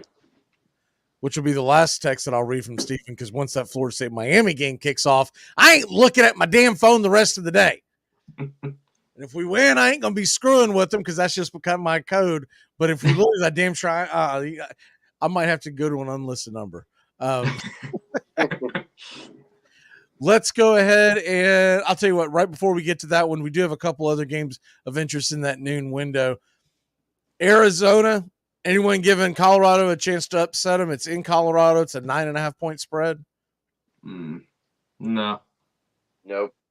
I think they can do it. I'm not super sold on it happening though. I feel like Arizona might be one of the more underrated teams in all of college football. You don't hear anybody talking about them. Yeah. But, man, they are a good football team. They've held close to some good teams. I know they went to the wire with USC, went to the wire with Washington. They put together – they've had some good losses. I had some interest in possibly grabbing this game even on a tease or something. Then I saw it was on the Pac-12 network. I was like, no, that's just going to piss me off all day long that I can't see the thing. So I'm done. I'm not betting on it. I feel like if I was going to lean one way or the other, I would take Arizona minus the 9.5. But it does feel like that thing got underneath 10 because they're wanting you to take Arizona. I'm more likely to tease this thing down to where Arizona just has to win by a touchdown. And one more game of interest. Well, I don't know if this is of interest, but it's of relevance. Noon kickoff, FS1. Kansas Rock Chalk Jayhawk, a 4-point favorite against the 4-5 Texas Tech Red Raiders. Steven, where are you leaning on this? I'm leaning on Kansas here to hold firm. I just don't think that Texas Tech has the firepower to keep up with Kansas. They cover? No, I think Kansas wins by a touchdown. Doug, Kansas cover the 4? Yes. They win by 10 points today. Yeah, Yeah, I like this one a lot. I actually took this game. I think I money lined it, but I took this game. I don't understand this spread. It does kind of worry me. It feels like a trap because you're looking at 16 team at home against a team that's below 500 in Texas Tech. It does scare me that they're only 4-point favorites. I feel like it might be a trap, but I just want to go with logic here and say a better team, the more talented team's going to win, Kansas, and they're going to win pretty big. It just seems like to me all year long, and I really don't understand the reasoning behind it, but Texas Tech has been overvalued. Yeah. And you look at what Texas Tech has done. Not only do they have a losing record, they have a losing record in the conference. The only thing I can think of is that people keep harping on the fact that they gave Oregon a scare in week 2. That's the only thing I can think of, because other than that, I mean, what win is impressing you? Tarleton State, Houston, a Baylor team that's down on its luck. Yeah, they have gotten their, let's call it a spade a spade. They got their ass kicked by BYU last week by 2 touchdowns. They got throttled by Kansas State. So because they beat TCU, is that why? Not a high bar to me. Can people quit thinking that TCU is the TCU of 2000? This isn't 2022 anymore, folks. Yeah, it's not a good TCU team. It's a terrible TCU team. No one's giving ABC the heads up on that because they got that as your Saturday night game. Thanks a lot, Miami, for dropping the ball and losing to NC State. Now they got us at the 3:30 kickoff window. Georgia Tech too. But even then, why the hell isn't Miami, Florida State the damn 7:30? That's a rivalry game too. Because Miami's bad. It's got, look, I know it hasn't been as relevant as it should be in recent years, but it's got a lot of pageantry to it. Florida State, Miami, greater than Texas TCU. Yeah. I guess TCU, I'm thinking the only reason they're in that spot is because obviously they're playing Texas, who's a big draw, but for TCU, it's just because they went to the championship last year. But this team sucks, and they're probably going to get throttled tonight. They're 4-5.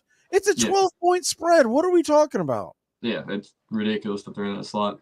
And then you got a rivalry game in Miami and Florida State, which that would definitely get more eyes on it if it was in that slot. Idiot's theory behind this was the reason why that the Texas TCU game was the 7:30 kickoff is because they're further west and people stay up later. Okay, first of all, it's Saturday night, and Florida State Miami fans will stay up till 10:30, 11 o'clock to watch a football game. What the hell are we talking about? So they're an hour behind FSU Miami. Let's not act like they're playing out in Hawaii. That argument's invalid because Duke and North Carolina play at 8 o'clock. Yeah. I guess they're trying to win the 3:30 window, because if you look at the rest of the slate, obviously West Coast fans will be hitting Utah, Washington. Your SEC heads will be Tennessee, Missouri, and then you got Florida State, Miami. I get that part of it, and they're trying to win that window. But, man, you look at the 7 o'clock games. So Ole Miss and Georgia's on ESPN, and maybe that had a factor. Maybe that factored in. But from my understanding, what made the decision, because they kept waiting on CBS to decide who they were going to put on the slate. Had CBS decided they were going to go Ole Miss, Georgia, then Florida State, Miami still would have been the 7:30 kickoff. But because ESPN ended up with Ole Miss, Georgia, because CBS went with Tennessee, Missouri, which, explain that one to me. Why the hell did you not have Georgia, Ole Miss as the game? What? But that was the reasoning coming down from the upper echelon. But I'm still saying to myself, who the hell east of the Mississippi is watching TCU at 7:30 tonight when you have Ole Miss and Georgia at 7, Florida LSU at 7:30? Steven just talked about North Carolina and Duke. And what was the other one? I don't expect Ohio State, Michigan State to be. West Virginia, Oklahoma at 7 o'clock, which is an okay game. Like, there's no way, like, ABC is just punting that window. Now, with that being said, it'll end up being, 59-58. It'll be an instant classic. And going into it, it makes zero sense. Yeah. Let's take a really quick break. When we come back, we're going to talk those 3:30 games, make our predictions. Miami, Florida State, Utah, Washington, Tennessee, Missouri. You've even got Oklahoma State and UCF. It's a tricky spot right there, as well as we'll even on that window, we'll even throw in that Oregon State game. We'll be back in a flash. Keep it locked in here on the Armchair Quarterback Kickoff Show.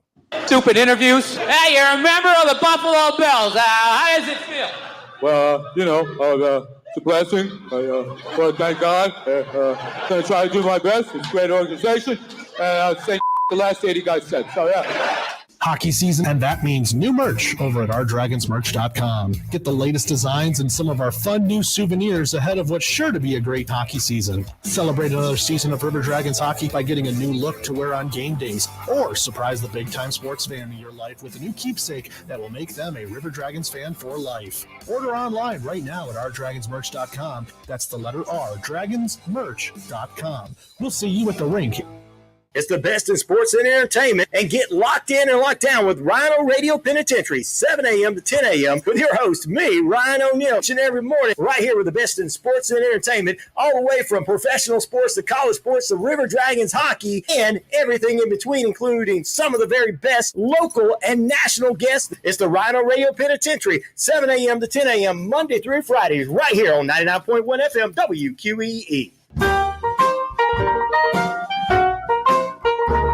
Well, the season's finally here. The Armchair Quarterbacks are back. Saturdays, 10 a.m., you'll be tailgating with the Armchair Quarterbacks. Mac Magee, Joey and Tones, and the rest of the Armchair Quarterbacks live, 10 a.m. Saturdays this fall. Talking college football, SEC, ACC, Big Ten, the NFL, fantasy football advice, and our picks against the spread. Right here on Braves Country HD, 99.1 FM, WQEE. Yeah, the Armchair Quarterback.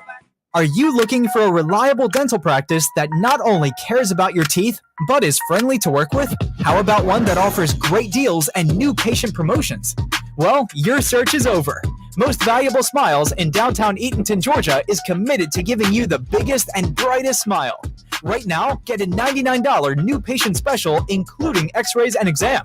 Maybe you're looking for veneers. Most Valuable Smiles veneer special includes one free veneer with every 5 purchased. Or get that bright white smile you've always wanted by taking advantage of an exclusive $100 off Zoom whitening treatment when you book today. And don't forget that 2022 is almost over. That means most insurance policies will reset by the new year, and to avoid losing that extra money, you need to use it or lose it.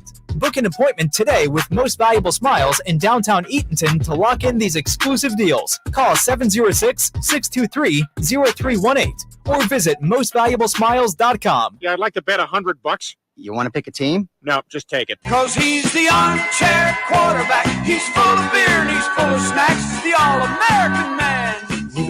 Welcome back. Yeah, the armchair quarterback. Here in a moment, we're going to do our underdogs. We'll do our locks. We're going to do, I think everybody survived, right? In the survivor pool. I'm starting a new spreadsheet. I had it jotted down on a piece of paper that I honestly cannot read. So I'm going to be asking you who you picked in week 1 on your, in fact, let's do that real quick. Bobby, who was your survivor team? My survivor team. Was it the Saints? Yeah, it was the Saints. It was the Saints, and they barely got out of there with a win over the Bears. Just barely. Trosh, who was your survivor team?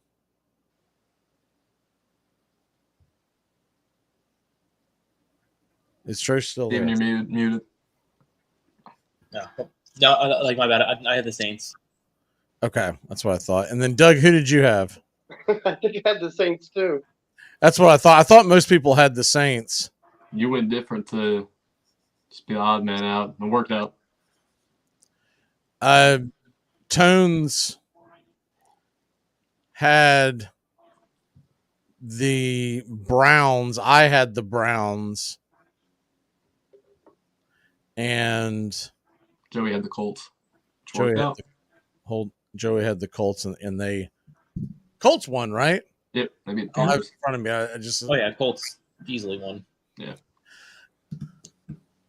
Okay, so let's go and get the survivor picks out of the way, I guess.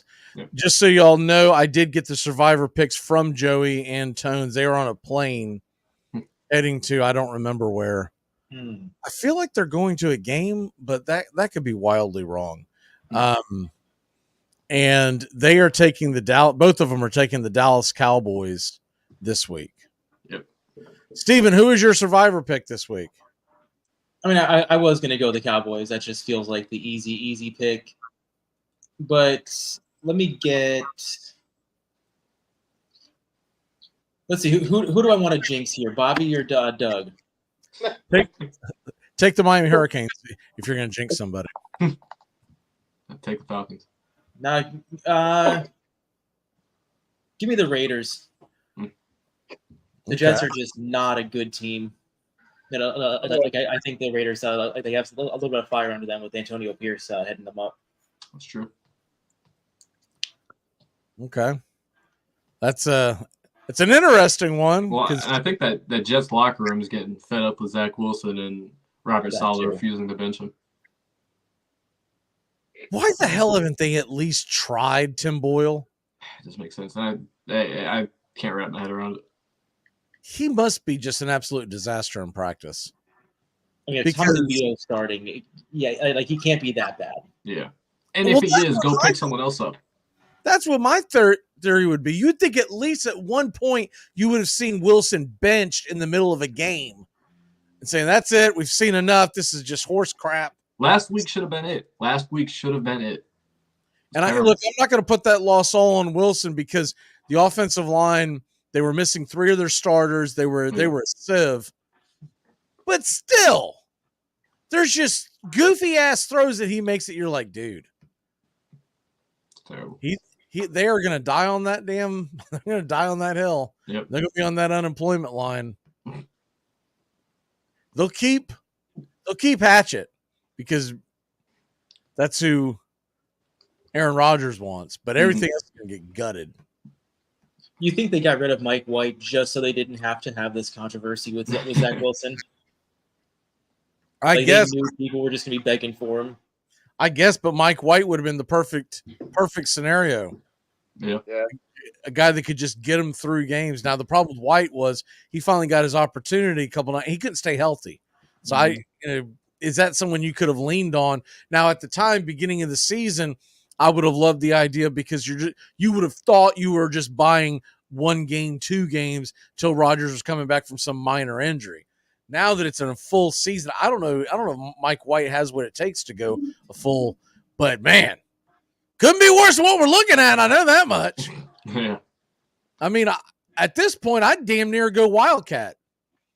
Yeah. Dalvin Cook, well, you're taking snaps, buddy, and you're just going to either keep it or pitch it to Brees on the outside and let's go. And every once in a while, we're going to throw an old alligator pass to Garrett Wilson and keep him, quiet. And yeah, it's a disaster. Doug, who is your lock? I mean, survivor.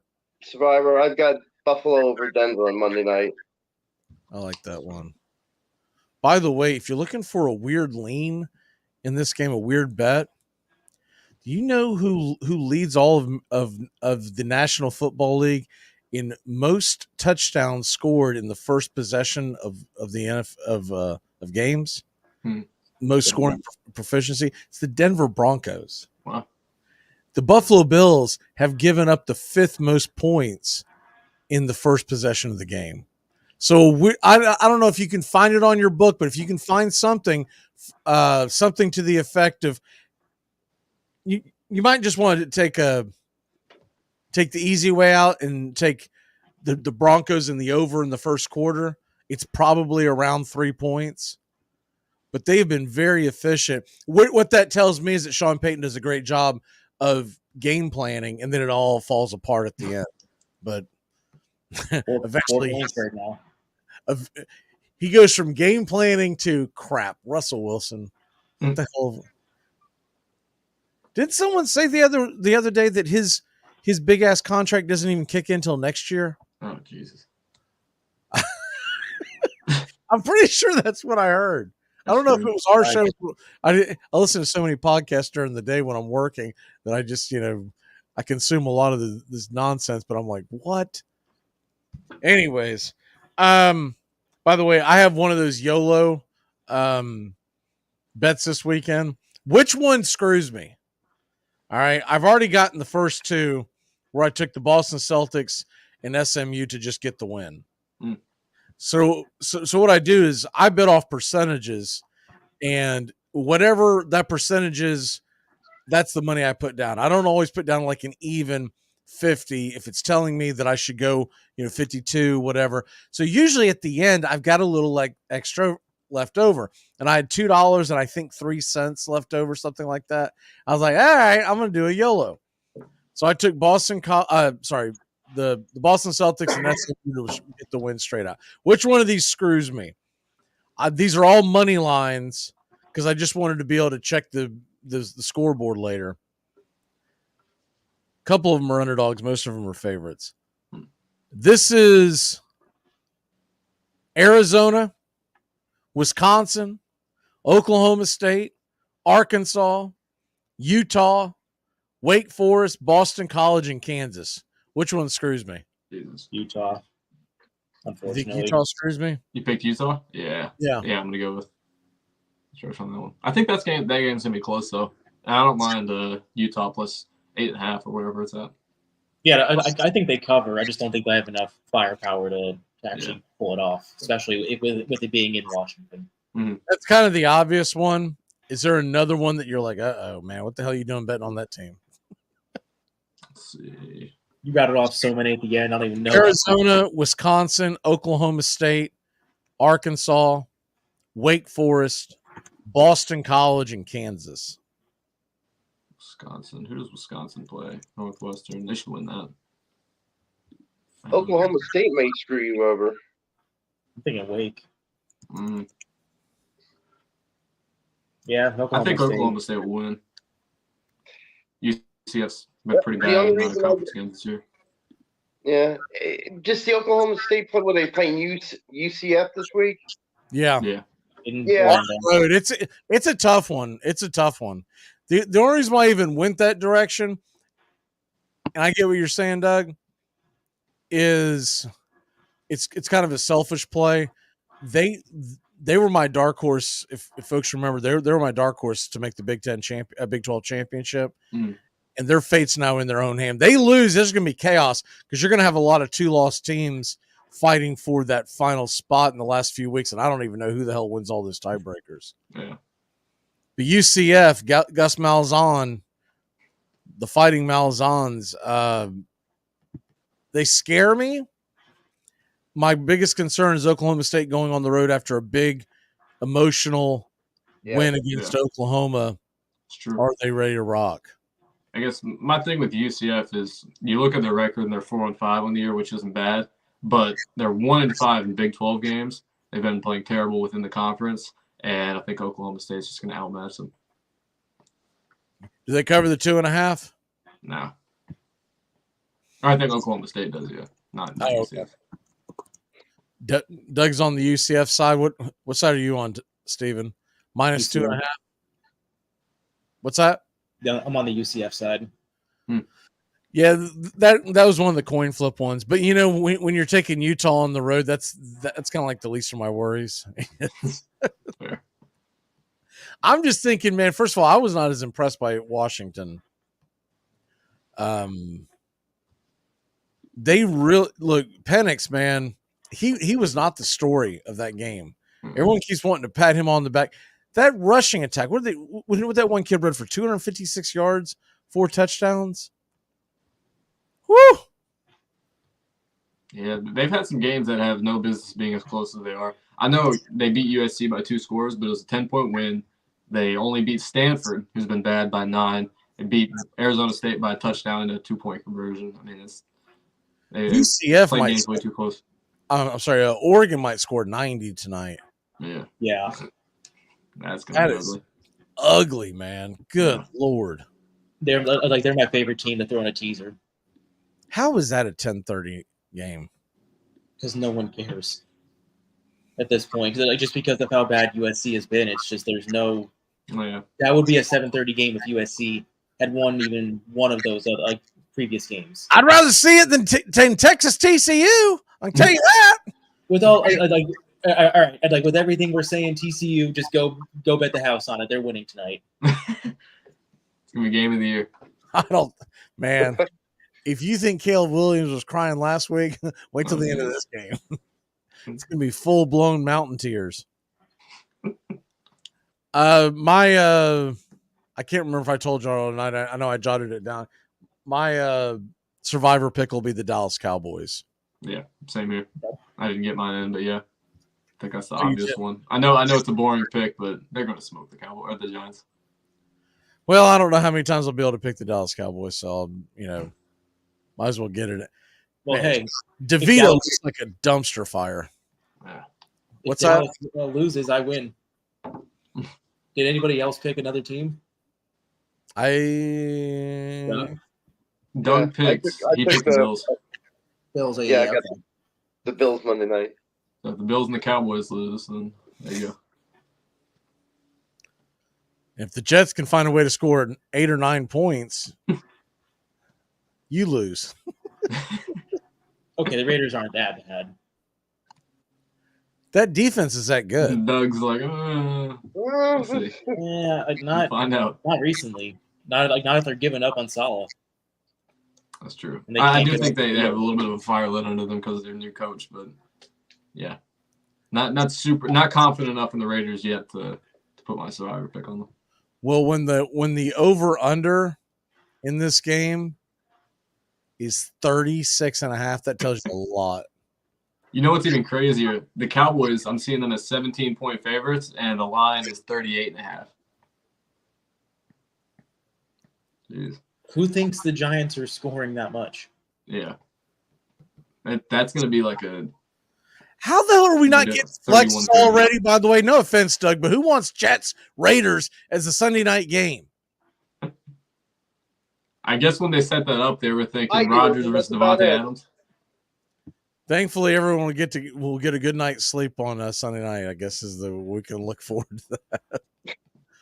And then the Sunday afternoon game of the week, America's game as they call it, is Giants Cowboys. They gave us the old screw job. Good. Week 1 wasn't that was one of the most dominant football performances in NFL history, and that's what they want to go with. They got 49ers Jaguars crammed into the noon slot. And, if that's not great enough for you, Broncos Bills is your Monday night slate. All right, let's go. Big week of NFL football. Come on, let's get it. You pretty much, man, I'm getting up and watching the 1 o'clock games, and I don't give a crap if I see anything past 4:30. I'm only watching the late slate just because Falcons Cardinals. The only reason that the Giants Cowboys are the game of the week is because Lions Chargers is on CBS. That game should be a barn burner. That's the only game of interest in the second game. I mean, you're not interested in Kyler Murray's return? What are you talking about? What's that? You're not interested in Kyler Murray's return? No, I am not. I am. I'm fired up. I don't know. Washington Seattle should be remember you said that. That's my quarterback. I'm not going to give up. I'm never going to give up. That is my quarterback. So what if he goes to He's the only Rams? Halfway decent. I won't even call him good because I know that'll upset you. He's the only halfway decent quarterback Arizona's seen in almost a decade. I mean, come on.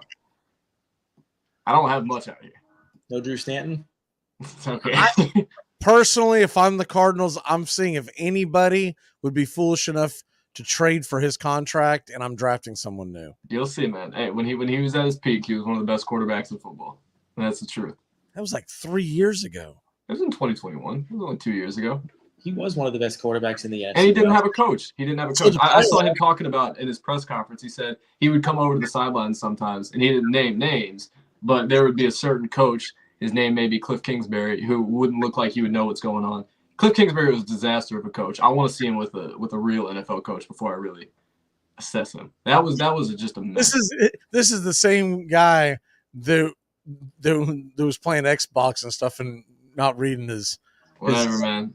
Yeah. That was a rumor. All of his teammates have spoken highly of him. I don't care what random reporters saying all that. Man, look, I believe in Kyler. I don't care what anybody says. You're not going to get me off. I'm telling you how I feel. That's what.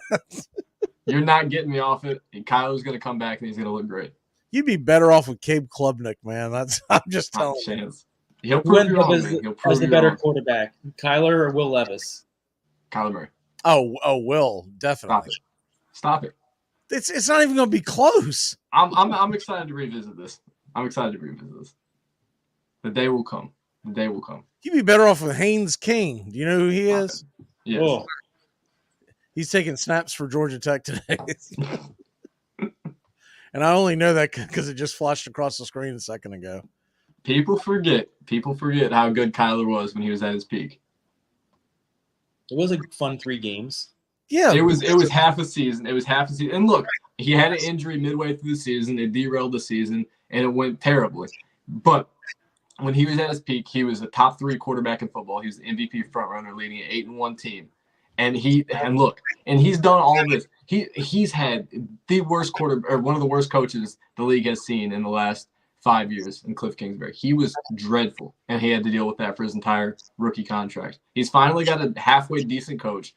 Now we'll assess how he plays, and if he sucks, then fair enough. I give up, but I don't think he will.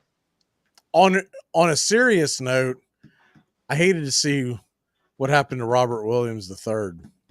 Yeah, I was worried, man. It feels like I don't know if we'll ever get a full season out of him. Did that happen we'll get any during a game? Contributions.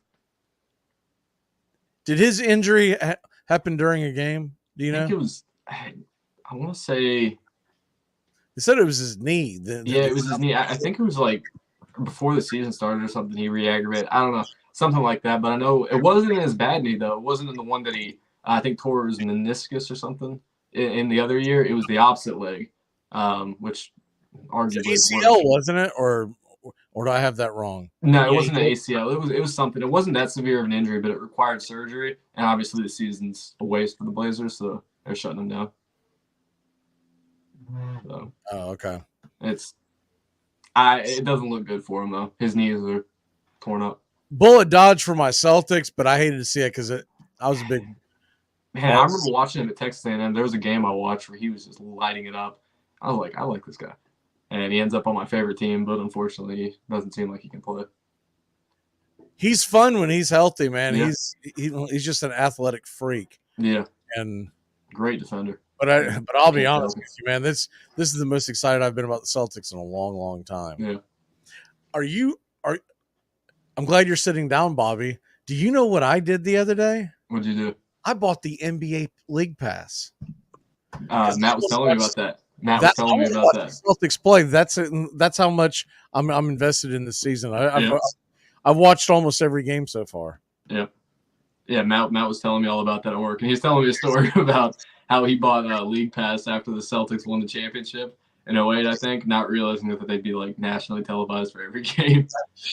Yeah, but they're not. I mean, yeah, that had a lot to with me looking when I looked into it, whether I was going to get it or not. Now, here's the irony. I'm probably going because you can go month to month or you can buy it straight up for the year and save not much. But and normally what I've always thought, well, I'll just buy it towards the end when the games mean more. I know I'm doing the exact opposite this year.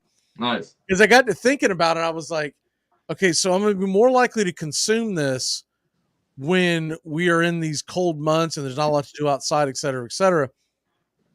But when we get past February and you get into March and there's spring training to watch with baseball and March Madness. Yeah. And I get more locked into college basketball. That's it. I'm done. Because then by April, May, all that stuff's on regular TV. Mm-hmm. So that's how I talked myself into it. I was like, man, November, I think I want to watch this team. I'm more and more impressed with Drew Holiday every single day. Yeah. Celtics look good. The Bucs look good. I'm just glad it's not going to be the Heat in all likelihood coming out of the East this year. Can't stand that fan base. And it took a nurse to fix the doctor's problems in Philadelphia. Yeah, and the Sixers have looked great too. The East is going to be really competitive this year. All right, let's get back to this thing called football. Let's get into the stupid underdogs and the locks before I forget to get all those. Stupid underdogs. We'll update that next week on the show card. But let's see, where are my damn glasses at? All right, well, here we go. Oh, here we go. Looking at, let's see, Joey's obviously not here, so he will fall down a notch, and Tones is not here. So who's got the Bobby? You get the first pick. Stupid underdog? Yeah. All right, I'm going to go with Utah +8. It's going to be tough for them to go out there and get a win. But Washington, they've looked like they've had a little bit of a slump. I know they haven't lost yet, but they've been competitive in games that shouldn't be competitive. So Utah, if they're playing their best game today, I think they can go into Washington and pull off the upset. So you scoff at my Utah, and then that's the one you pick. I scoff at what? You picking Utah to win? Yeah. I didn't. If I did, I'm sorry, because I think they have a good chance at winning. I don't think they're going to win. If I had to make a prediction, I think Washington gets out of there with a 3-point win, just barely edges one out. But I think Utah has a chance to pull off the upset. I think Washington, in all likelihood, is going to win. But I'd be shocked if Utah doesn't cover. All right. Unfortunately, I put the kiss of death on them, considering how I'm doing with stupid underdog this year. So. Whatever that word salad meant, but anyways, go ahead. Steven, you are next, sir. You're sitting at -4. I would have been a lot better if I would have chose Navy last week or whoever played Air Force. Yeah. Where the hell did that come from? Like we talked about them so much on the show. I know. I saw your text. I was like, "What is he talking about?" Look, I go, "Holy crap! Army's on them." I was glad to see that because I'm doing the Army Navy game in a few weeks. I was afraid I was going to be watching just nothing, and instead it's going to be 2-0. Whatever that number is, take the under. I'm going to tell you what my lock is that day. Yeah, no, I definitely agree there. I'm just going to bite the bullet. I'm giving Mississippi State +18 going into a College Station. It just is like the vibes are not good out there. I mean, I keep seeing articles now about is $77 million worth the buyout with how disappointing Jimbo has been. It's that bad out there. I think Mississippi State covers, and I think they have a chance to win this game. So you got Mississippi State. We've been talking about that buyout for a while. I don't know how they're going to pull that off. So you're taking Mississippi State +18. Mm-hmm.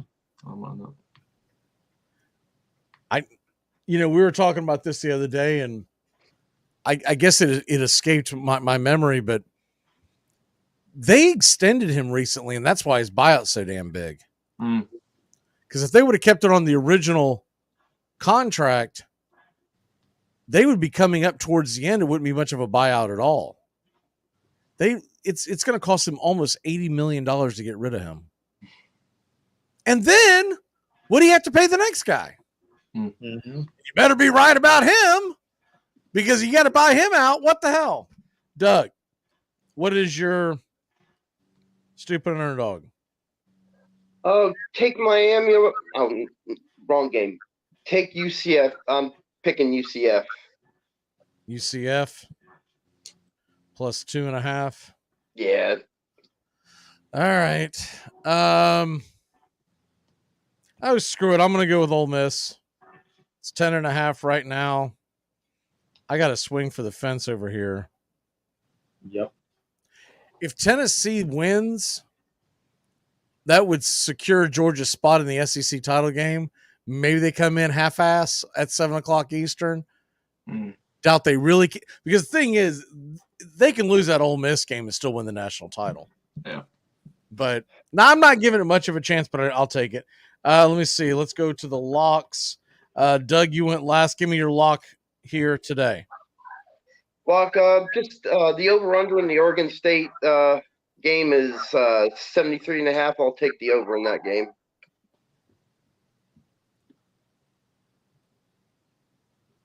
Oregon State is 51.5. Oh, did you?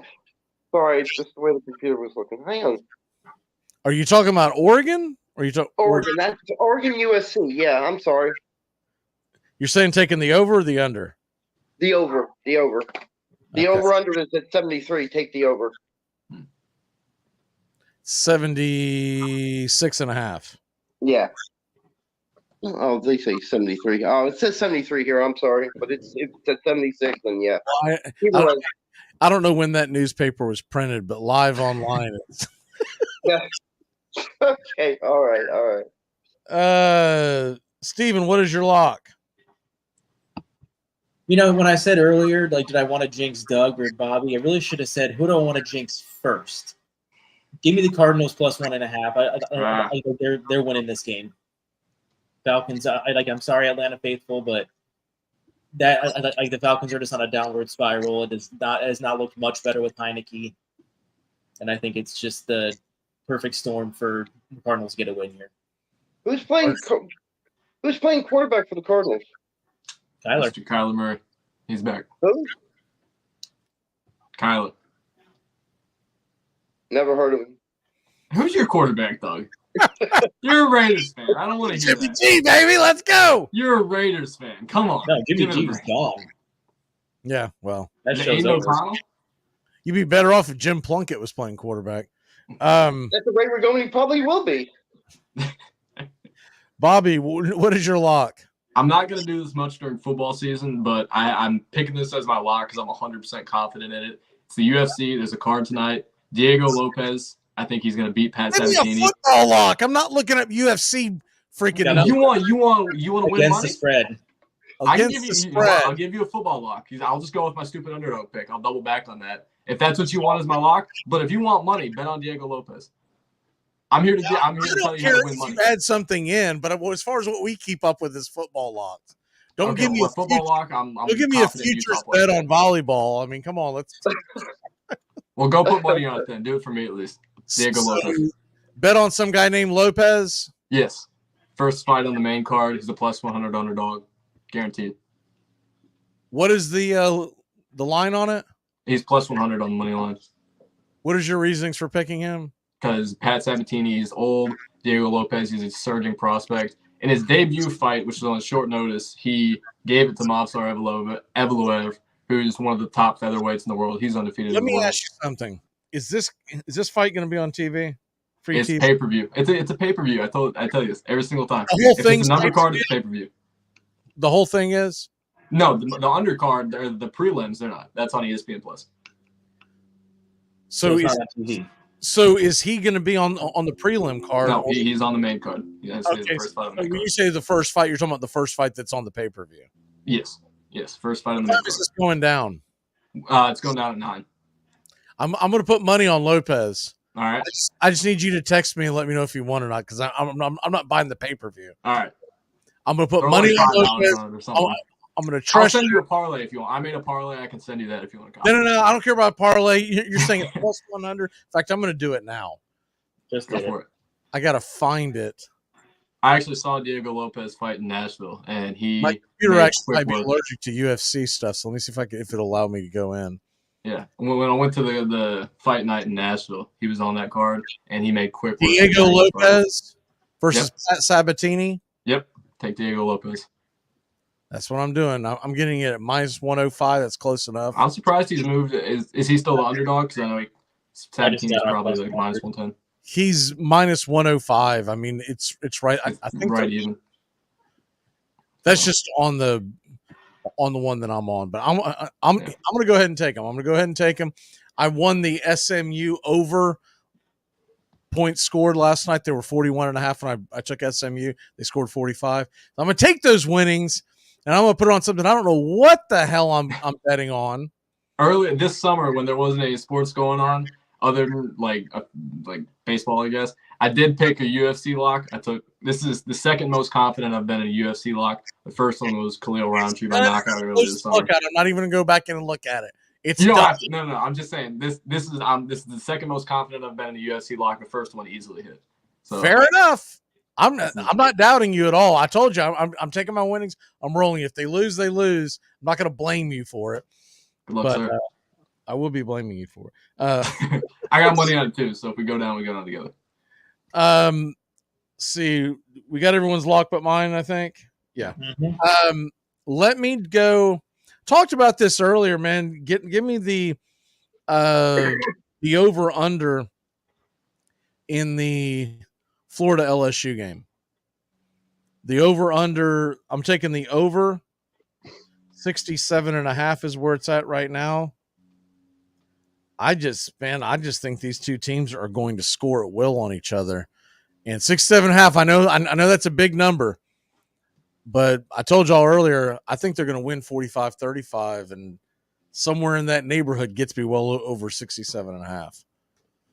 I do probably more likely to tease that, to be honest with you. I'll probably grab a teaser with it. One of the teasers that I would like on that, if you grabbed, what if you took Utah up to 14.5 on a teaser and took that over under down to 61.5? That's probably what I'll end up doing. I like that. It's not him, but I swear to God, it looks like Jameis Winston is making picks at the Georgia Ole Miss game. I don't know who that is. I don't know if he's an actor or singer, but he's got the Jameis Winston haircut and everything. Anyways, only thing we got left to do is one big thing. What is your one big thing, Steven? Well, what did I say before? Yep, Kentucky is going to knock off Alabama. Going to start. That would be a big thing. The game's about to start. Doug, what is your one big thing? One big thing, look for Luke Mayer to have a breakout game against the Jets. Who? I will not be looking at Mac that. Magee. I will be sleeping. I will be. That's fine. Any Raiders fans out there, they can. I mean, I'm certainly Maybe not going to watch. rephrased it. Doug, what is your one big thing people give a crap about? Okay. Bobby, what is your one big thing? Michigan got a slap on the wrist of a punishment. I know it came at an inopportune time for them, but still a slap on the wrist. I'm going to be rooting against them for the rest of the season, so go Penn State, even though I think they're probably going to lose. But, yeah, that's my one big thing. I don't like Michigan. My one big thing is we're going to get a Tennessee W today. And the Bulldogs go down, which means next week in Knoxville will be for the SEC champion. SEC East title will be on the line, and we'll actually get a fun game next week. Oh, and Florida State's going to hang 58 on Miami. I would say good luck to your teams, but you're wearing the wrong colors, my friend. So good luck to everyone's team except for Steven. Go Kyler Murray. Go Kyler Murray. Good luck. Go whoever you said. Kyler Murray. You can fit all the people who care about the Jets game in the same room with the Kyler Murray fans. Y'all have a good one. If you get a chance to make these nachos, we ate these the other night. Holy crap, are they good. How does this thing go? Here we go. It is the third Saturday in October. Well, let me do the right one. So I definitely hit the wrong button. Here we go.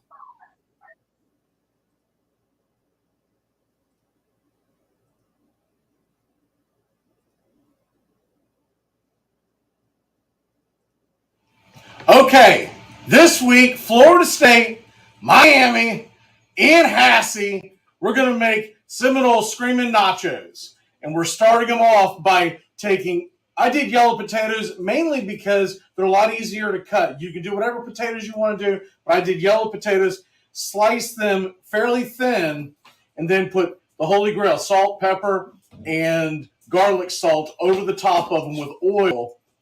Slid them in the oven, par-cooked them, then pulled them out of the oven and put Parmesan cheese, shredded Parmesan cheese over it. We finished them off in the oven, and this is what you see right here. What you hear in the background is my baby dogs getting ready for the game. They got their game face on. All right, so these are the chips that we're going to put the nachos on, and it's going to be a chicken nacho. We got the chips, and then all I did was cook off chicken breast. You can do chicken breast. You can do chicken tenders. Does not matter. And we chopped them up. We seasoned them. season them however you like. I did salt and pepper. We're going to stack them as so. And now it's ready for the peppers, the onions, and the peppers and onions are going to be garnet and gold just like the Florida State Seminoles. Okay, the peppers and onions, here we go. We're going to stack them. This is going to be good. So once again, you got the yellow potatoes with the Parmesan cheese kicking. You've got the peppers and onions. You've got the chicken. We're going to finish it off with a little bit of cheese and sour cream. Finished product here. You've got the chips with the Parmesan, salt, pepper, and garlic salt. You got the chicken seasoning. We did salt and pepper. Do it however you want. We added the cheese, the peppers, the onions. And I went with red and yellow peppers for obvious reasons. Florida State colors. That's why they're the Screaming Seminoles. And you've got some guacamole, if you'd like, and we put sour cream on top. And there you have it, the Screaming Seminole. If anyone asked you how to make a Screaming Seminole, you tell them, let a goddamn hurricane walk in the room.